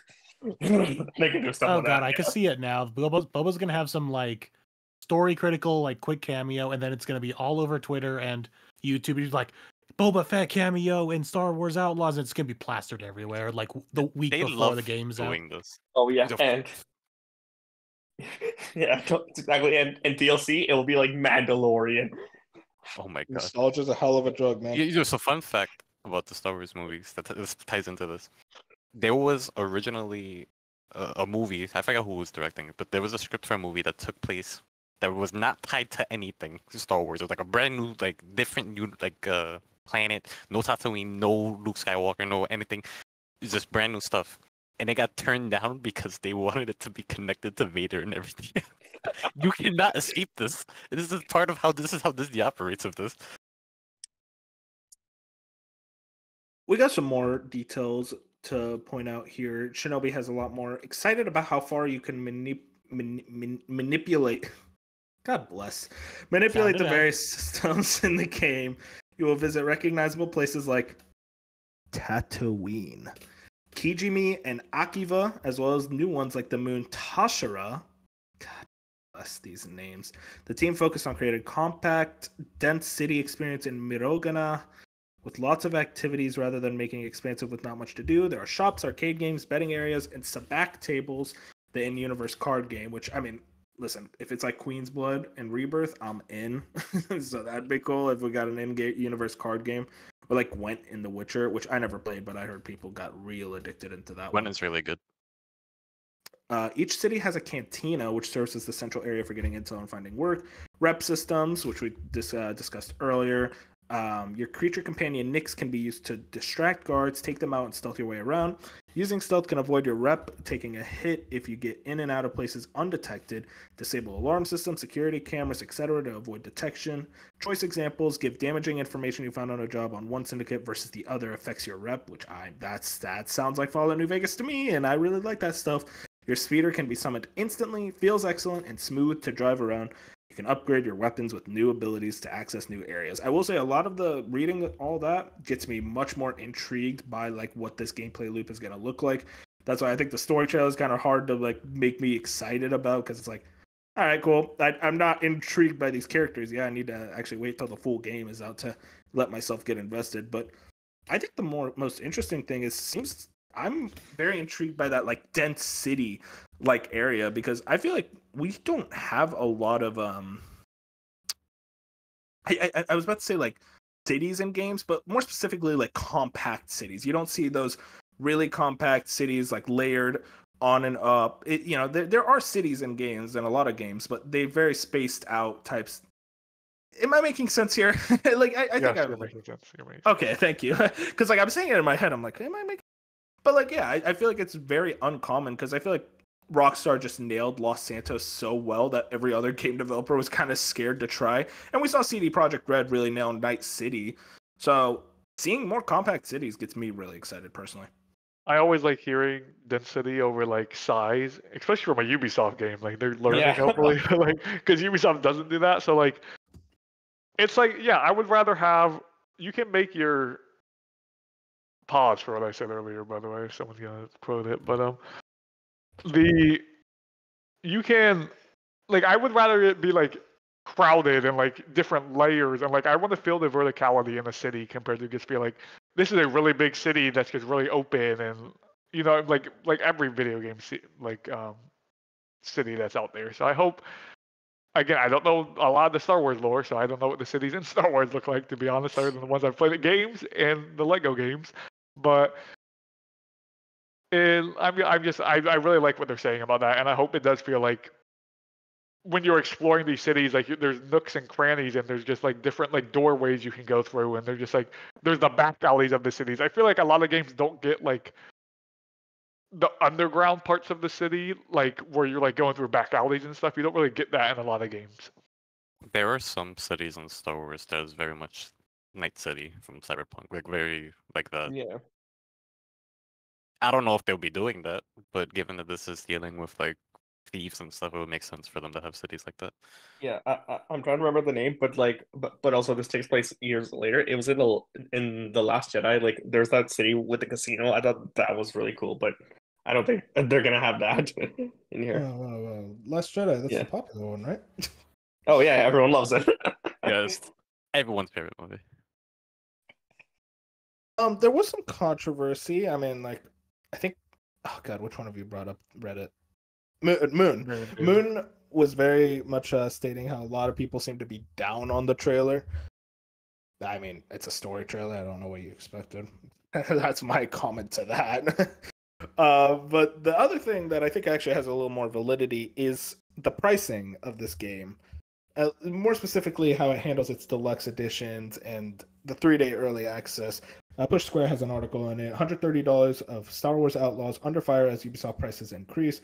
Liam Croft has the story. Ubisoft revealed yesterday that Star Wars Outlaws will launch for PS5 on 30th August 2024. It's also on Xbox, but this is a PlayStation website. So, but what got its potential community talking about just as much as its eye-opening price of its Ultimate Edition.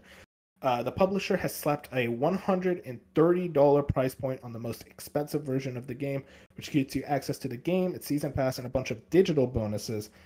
So what do you get for almost the cost of two full price PS5 games? The base game is bundled with season pass, which adds 2 story-focused expansions after launch, 2 cosmetic packs for protagonist Kay, her spaceships, and other vehicles, a digital art book, and a chance to play the game 3 days early from the 27th of August 2024.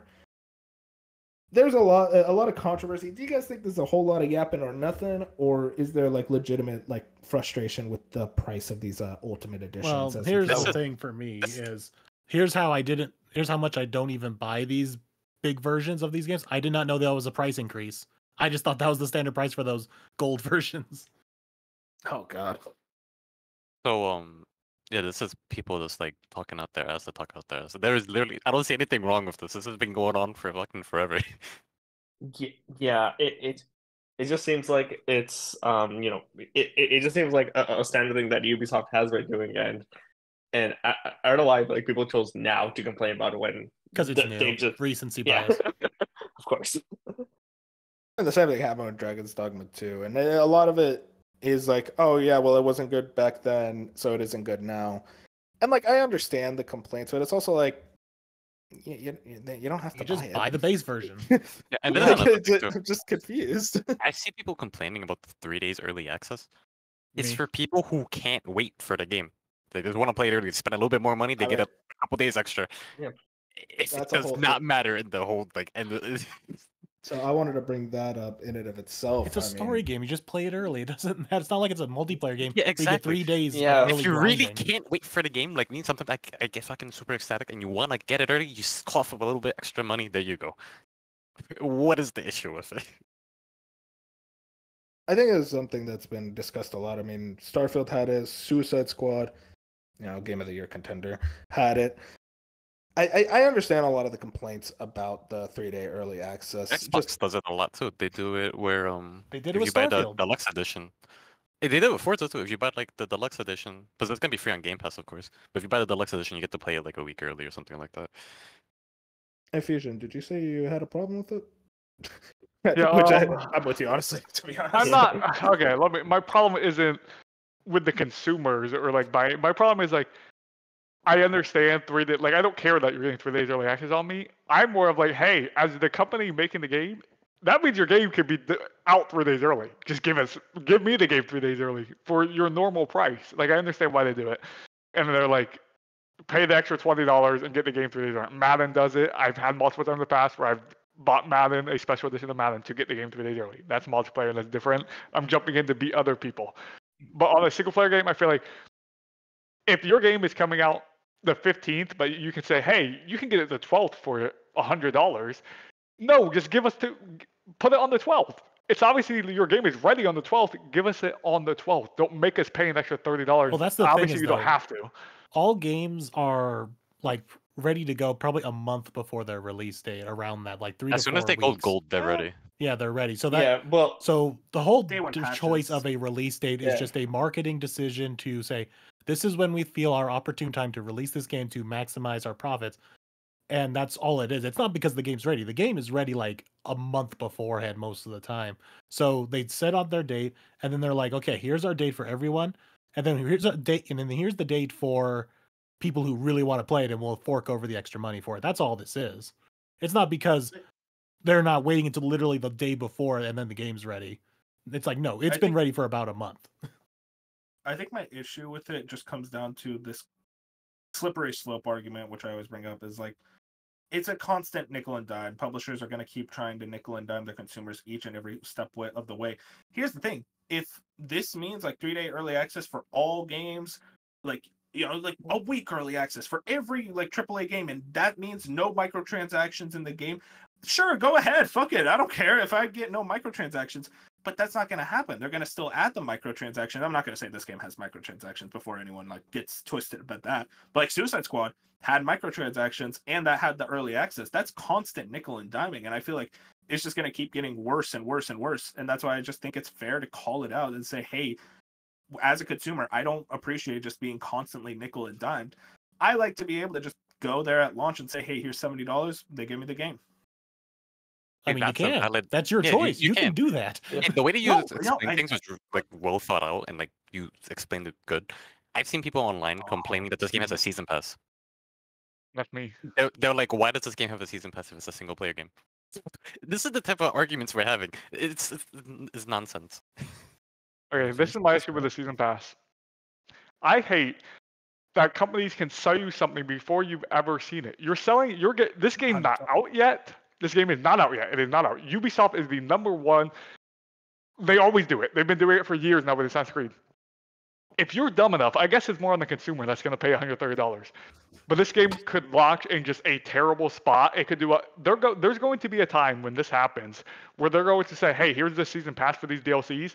And that game's not going to get those DLCs. Something's going to happen with development or something. The DLCs aren't going to come. But you already gave them $130. And you're not getting the DLCs because you're paying for a season pass that you're seeing none of that content for. You're promised, hey, you'll get a few DLCs down the line. You don't know if you're getting those DLCs. The only thing you're knowing is you're getting the base game at launch. So why are you paying another $70? And then it's mostly on the consumer's fault. I don't know why they're doing it. And then at some point it's going to backfire badly and it's going to be a big blow up headline. But it's like, why? Why are you as a single player company just wait like everyone else? Like CD Projekt Red and everyone else, they announce DLC later on when it's actually closer to it being ready, and you can buy a season pass then, which could include that DLC in the game in a complete edition and everything else. Why are you selling me a $70 basically season pass for a game that is not even out yet? I don't have my hands on it. I don't even know how the game plays, but you're giving me the option to pay double for promises down the line. Has that ever happened? This has been happening since the 360 days.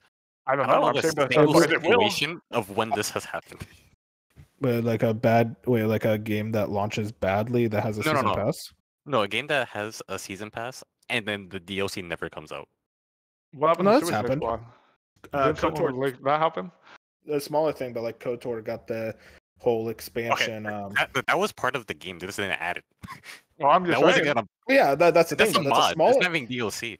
Yeah, This is a I'm mod. saying they promised it would come out. You paid the game for it, and you never got it. And I'm saying that's a small scale example, but this is something that could very much happen in the future. And I'm 100% sure this has happened. Didn't Babylon's Fall say it would get DLC and it never got it, and there was a season pass for that game? What happened? A little I don't different, know. but on the same vein. Multiverses. People Yeah. bought the $60 Founder Edition of Multiverses. That game was pulled. What's happening to any of the things they got? No one years. knows. Yo, it's No about one to come knows. out right now. Yes, but no Yeah, one no, knows but, like, about we the didn't extra know. content you got. All that It's extra just- content, no one knows if you're Wanna getting. find out? Everything. But the No, thing but is- the problem, everything you bought was just gone. That's money that's just completely gone. you- Like this I don't is have for- anything to show for it. What you mentioned though is really for the benches of the world, and I don't mean this in a malicious way, but I know we always Yeah, bring up too benches. long. It's for the benches of the world who, when a game comes out, they get super ecstatic. They're like, okay, I want to get the super crazy deluxe edition that has content I'm never going to use, but I want to get it just to have it. That's what that's for. And I understand this is. Someone made good points on Twitter where they're like, this is just an extra way to be like, hey, if you really care about this game, blah blah, and you want to extra help the devs, buy the higher edition. You're gonna get extra content and you're helping the devs in the long run. I understand, but it's my whole thing. You get in the slippery slope of like, at some point, I do think it's going to happen where a DLC just doesn't come out, and I'm pretty sure this has happened before. We just don't know because we don't play every game ever. But It's happened. With, okay, with and, Assassin's- yeah, with Assassin's Creed, I was gonna say I'm Yeah. pretty sure Assassin's Creed was yeah, on my yeah, mind. it was with Assassin's Creed Unity, and what they did was they promised a season pass, and then they canceled it, and they're like, "Oh, if you bought it, what we'll do is we'll give you a free game Oh, that's from one what, of our 6." That's Yeah. what KOTOR did. They gave you a selected free game. And it's not good either way. You I'm should just saying release that's the just thing that I was insane. promised. You should. My thing is always. I understand DLCs a lot of times is ready before your game launches, but for some reason I haven't. I don't. It's probably a personal issue where I'm like, you're already selling me this as DLC before the game's out. Why is it not just main content? I understand you can have way down the line future plans for like DLC and extra content and all that. I understand that's completely fine. But when you're already planning on, hey, this game is going to have multiple expansions in the future, buy the season pass 7 months before the game's even out, and it's genuinely usually it's only Ubisoft I see doing this. I'm sure places across the globe do it. There's a lot of dev teams that do it, but it seems like it started with Ubisoft and Assassin's Creed a few years ago, and it's just every game they now put out, they have this season pass thing, and I'm like, Ubisoft, why? Let's bring it back. We don't have to do this all the time. You're selling me on DLCs that are still. I'm pretty Valhalla. That latest DLC was supposed to come out years ago. Like that DLC kept getting pushed back and back and back because it kept getting bigger and bigger and bigger. And that last DLC is like its own game, though. Yeah, exactly. But like if you had That's the a season game in pass, itself.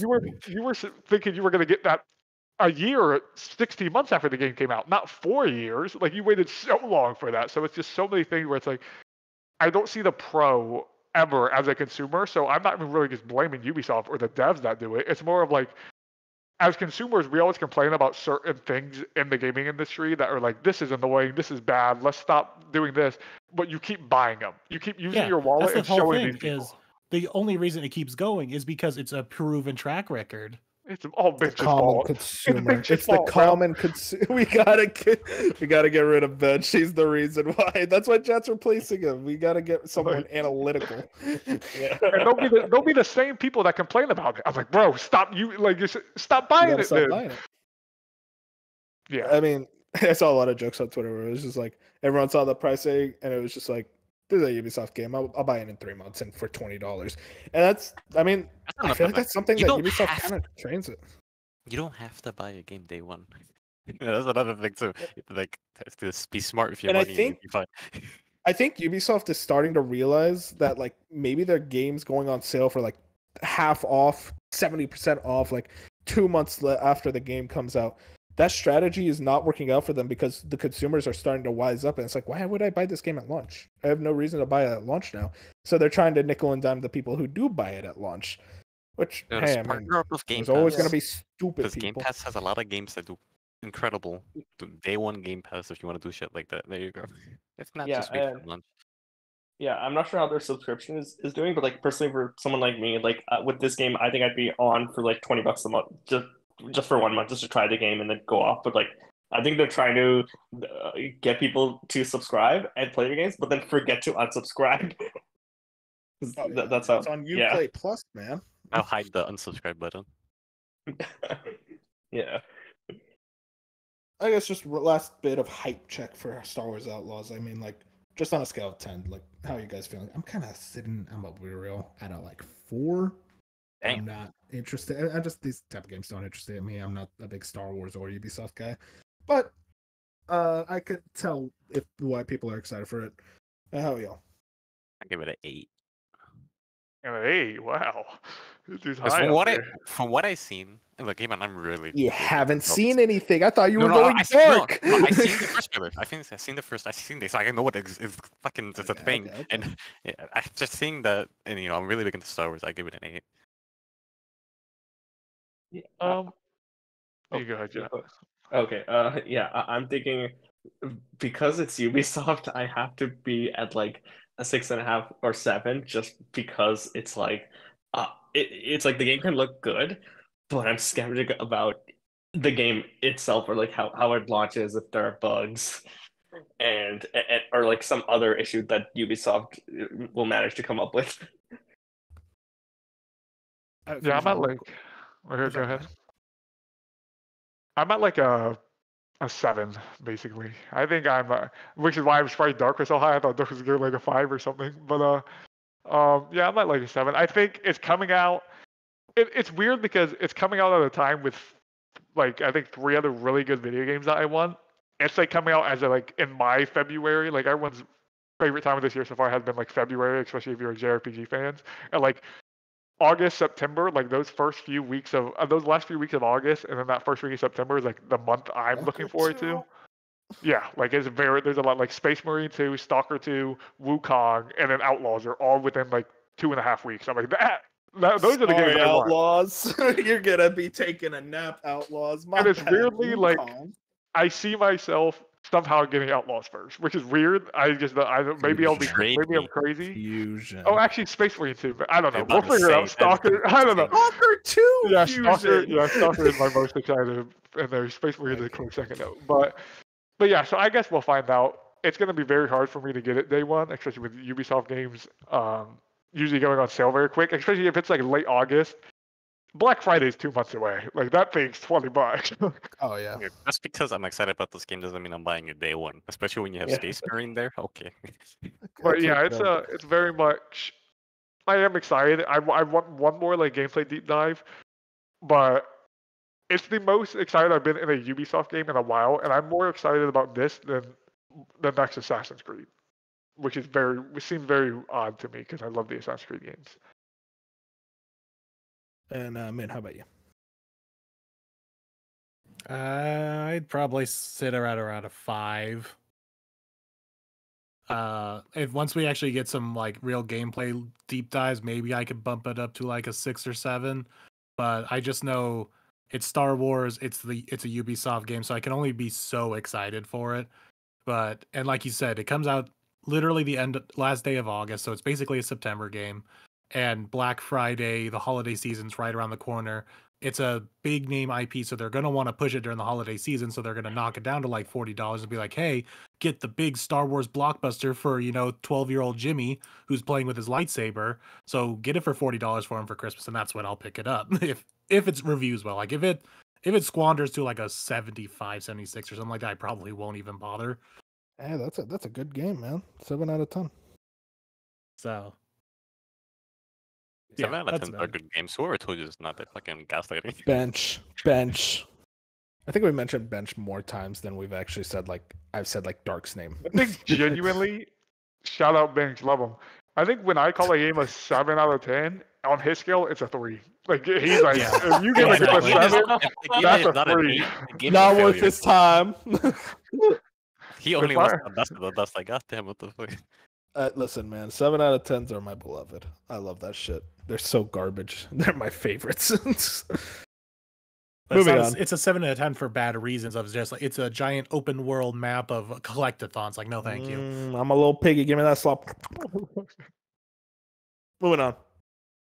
Forget everything you know about the Prince of Persia Sands of Time remake. This comes from I knew nothing. Fusion. Tom Henderson. Oh, my Don't favorite. get too angry. No, let me point out. I like Tom. I think Tom is like the only issues. I'm fine with articles like this. I just hate.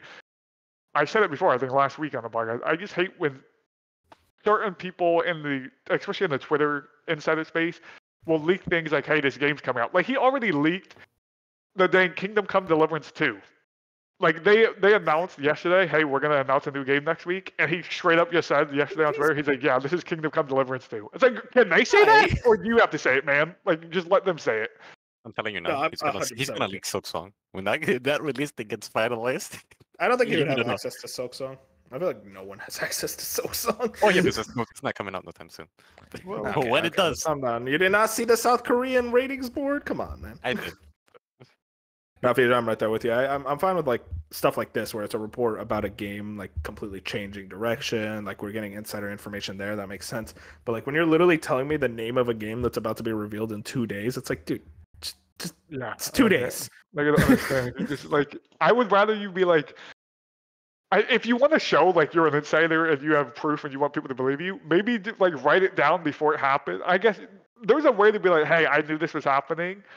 After the fact that That happened. just make you look like a bum. No, We especially with make fun Tom. of you. You look like a Especially with psychopath. Tom, because Tom's been in the industry for half a I decade feel now. Like Tom people know proved him, his right? track record. Yeah, now. so I don't It's know why weird he that he's still doing continues it. He's just doing it because he can. I mean, yeah, I guess. He's like, It's why just not? certain things where I'm like this article is fine, or if you're gonna write about the next Far Cry and things you've heard about it, or like the next Assassin's Creed, like that's fine. Just these are all games that we know are coming or like have names. We just don't know the official names. It's just weird to me when you're like, this company, maybe Tom tweeting out about Kingdom Come Deliverance 2 gives more track record than the actual devs because Tom probably has a higher following than the devs of, I think it's Warhorse that makes Kingdom Come. But still, it's just annoying probably as a dev to be like, we have a game that we're going to show you guys next week. And then Tom Henderson's like, yeah, and I know the game and this is what it is. I mean, honestly, if I was the dev, I'd be like, we're just gonna release the trailer now. Then no one cares. But yeah, anyways, to the actual story, Ubisoft's troubled development of Prince of Persia: Sands of Time remake isn't a secret. It was first announced over 3 years ago, and ever since the game has been pushed back time and time again. In May 2022, it was announced the game would be moving from Ubisoft Pune and Ubisoft Mumbai to Montreal, with the game's latest update from Ubisoft stating that it had passed an important milestone. First, forget everything you've seen or heard from the reveal trailer. Do that right now, boys. As the remake has been remade from scratch. That is such a funny sentence. Ubisoft's official announcement on the change of developer said that Montreal would be building upon the work that had already been done, but from what we've been able to gather, it's been completely redone. Footage sent to Insider Gaming under the condition that it does not go public shows the game is somewhat still in an early stage and is unfortunately likely a ways off from release.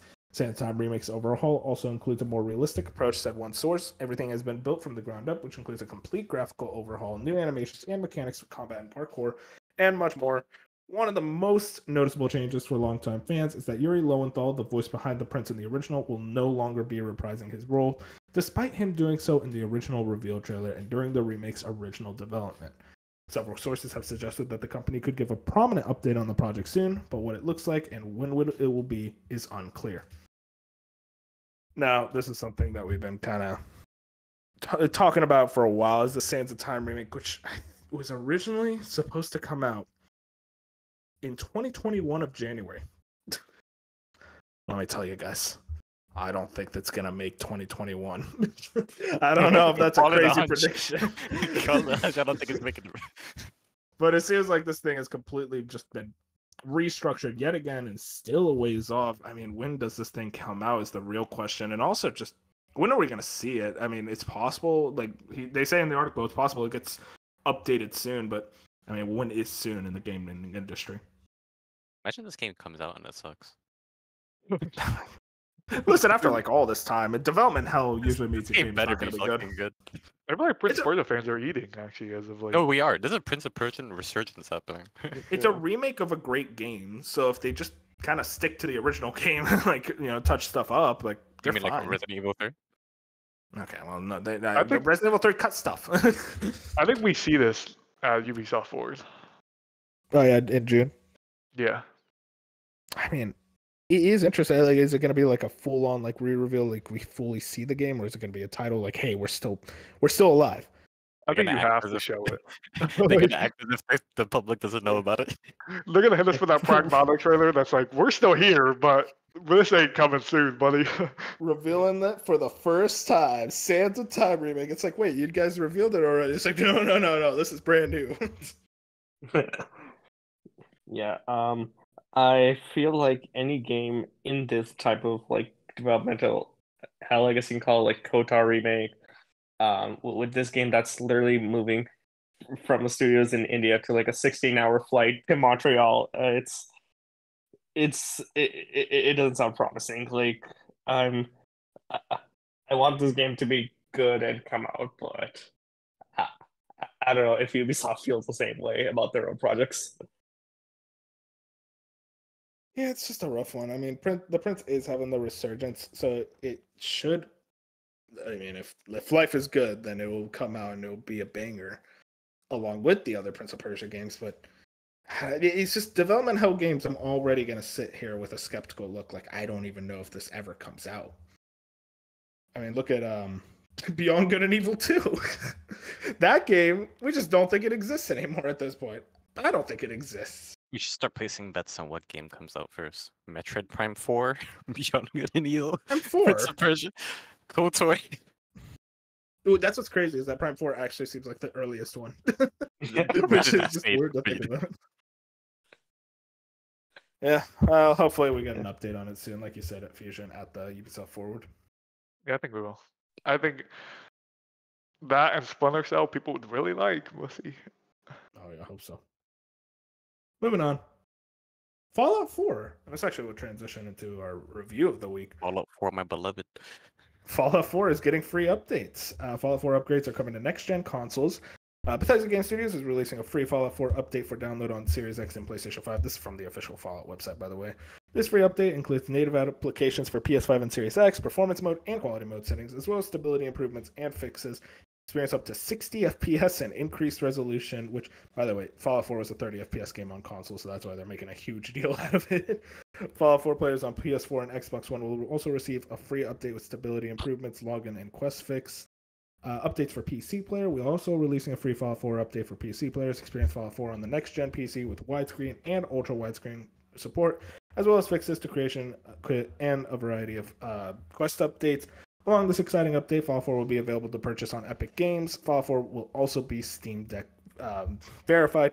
Even more content. There's more content in the Fallout 4 updates, including free Creation Club items, Enclave Remnants. Enclave Remnants brings the pre-war Cabal, the Enclave, into the Fallout 4 storyline, and this new quest, Echoes of the Past. Can you stop the Enclave from spreading their dangerous ideology and gaining a foothold in the Commonwealth?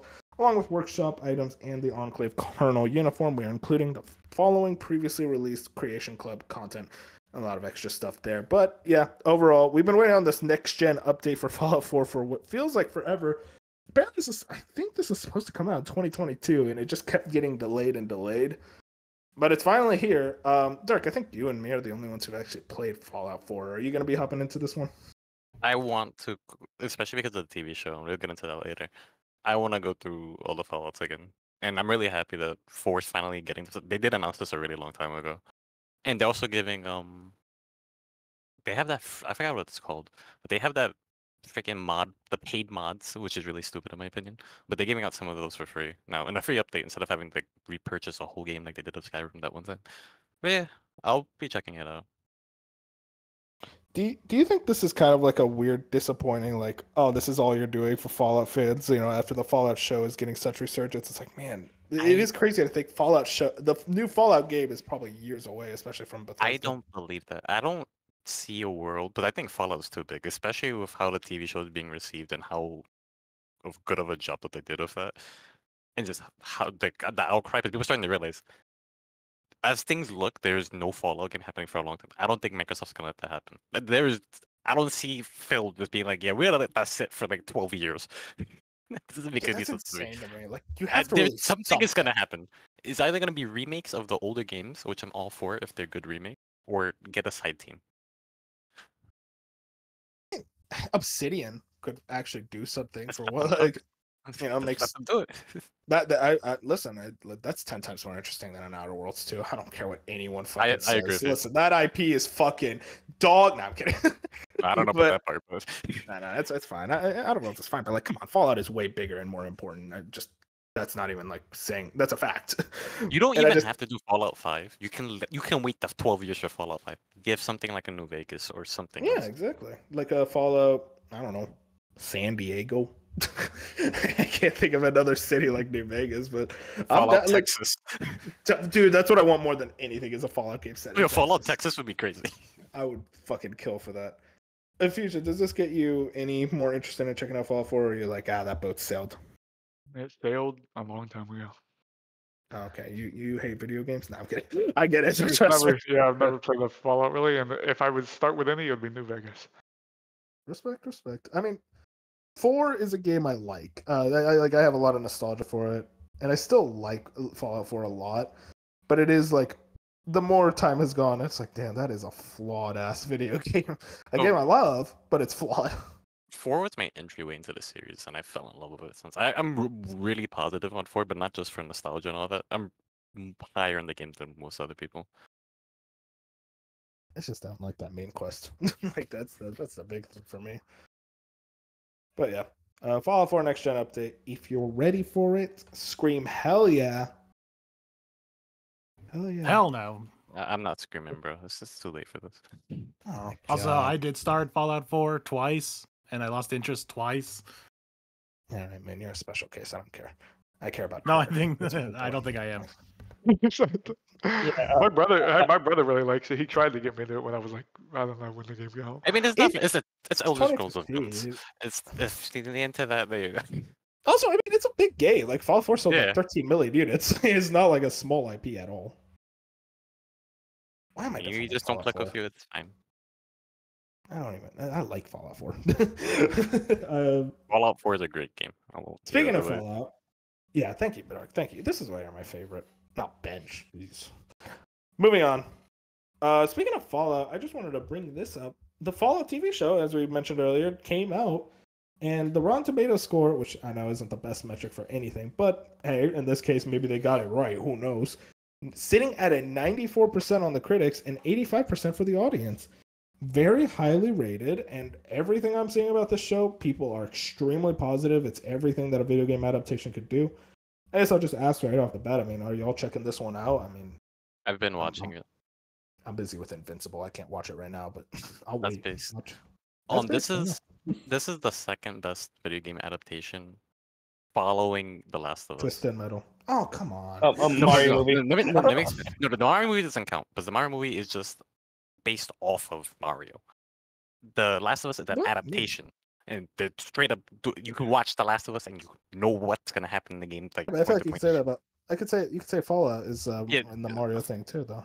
That's true as well. But the thing with Fallout is that when you compare it to what else Microsoft had, which is also Halo, it's a really good breath of fresh air, because the people behind Halo very much see it as an IP to push whatever nonsense bullshit storyline they're cooking up with, and the garbage that they want to tell with Master Chief not being John and whoever the fuck they're doing. Fallout is very true to the series. They had the devs work on it. There's a lot of care and passion put into it. It's set in its own location, so that's why I consider it more like less like, because all the Fallout games take place in a different location. This is taking place in Philadelphia, or close to Philadelphia. Wait. Yeah, This it is. one? No, it's taking Good. place in California. No, they're in Philly. No, they're in California. Literally, all the marketing is that's in California. The last episode I just watched, they're in Philadelphia, bro. They're in They made a big California, deal. bro. I think you're watching. Did you just a different spoil the show for us? This is like the first episode. Where does the Fallout show take place? Los Angeles. There's fucking Maybe there's Philly. You can watch the show. It's literally, you search it up, it tells you it's I in Los watched the Angeles. show. What are we? I said It's Los on Angeles. The I promise you, it's in official Los Angeles. Wikipedia, everything they've said pre-release is that it's in Los Angeles. The person who watched the actual show. This is crazy. Dude, I think you get misheard. Key articles. No, Dark, not a single other person I've seen online talk about the show mentioned Philadelphia. So there is a sign in the show, and there's a full 5-minute conversation how the main character is going to Philly, and there's a sign that she walks past that says "Welcome to Philly." You know the problem? You know what happened here? Just like how you don't buy your video games, you probably get a bootleg version of whatever this TV show I is, actually have and you're the watching Always Sunny in watching Mad Philadelphia Max. Fallout version or something. Yeah. No, I'm actually. I have the subscription service on Amazon to actually Well, I'm watch it. telling you, it's in Los Angeles. So. You got Did I'm you watch not the show? saying. Look, I'm not saying there's Did a you watch the show? Oh, Did you finish it? that's wait. in Philly. Hang on. I know where you got it confused. Philly is a settlement. Wow. There you You go. weren't paying It's a attention. settle- Turn some subtitles on and read. Oh, also, it's spelled Filly. Yeah, you're losing Nobody knows how to this. spell in the TV show. Okay, Really well, good. Dark, we just got you. It's a settlement. It doesn't take place in Philadelphia. Bro, Well, I that's was what so they were- excited. He's like, my I know, people he's are right. finally represented. My people are represented. Yeah, good luck, buddy. Wait another 10 years. Sorry. Dark, they probably said Philly, like Filly, because that's the name of the settlement. They were just like, there you go. Watch Rewatch the fucking episode. show. I fucking watched it earlier today. Rewatch it, and just tell me if they say Philly. Jen, are you jumping in on this show? Are you intrigued? Oh yeah. I mean, this is more like because I don't have that much of a connection with Fallout, even though I did try to get into the games, but I trust Amazon Prime after The Boys, Invincible, so I'm really good. curious. Yeah. Oh yeah. Dude, I that's do season have a 2 of complaint Invincible. with the show. You go for it. They so I don't know if it's like a mixture of the costume or the CGI. They have a Yaogwai, which is like in the game lore, it's like this mutated bear pretty much. There's a Yaogwai scene. It is really fucking funky. Like it is a weird looking scene when you see it. I don't know if it's because they have the costume and they mixed it with CGI. The CGI isn't the best in this.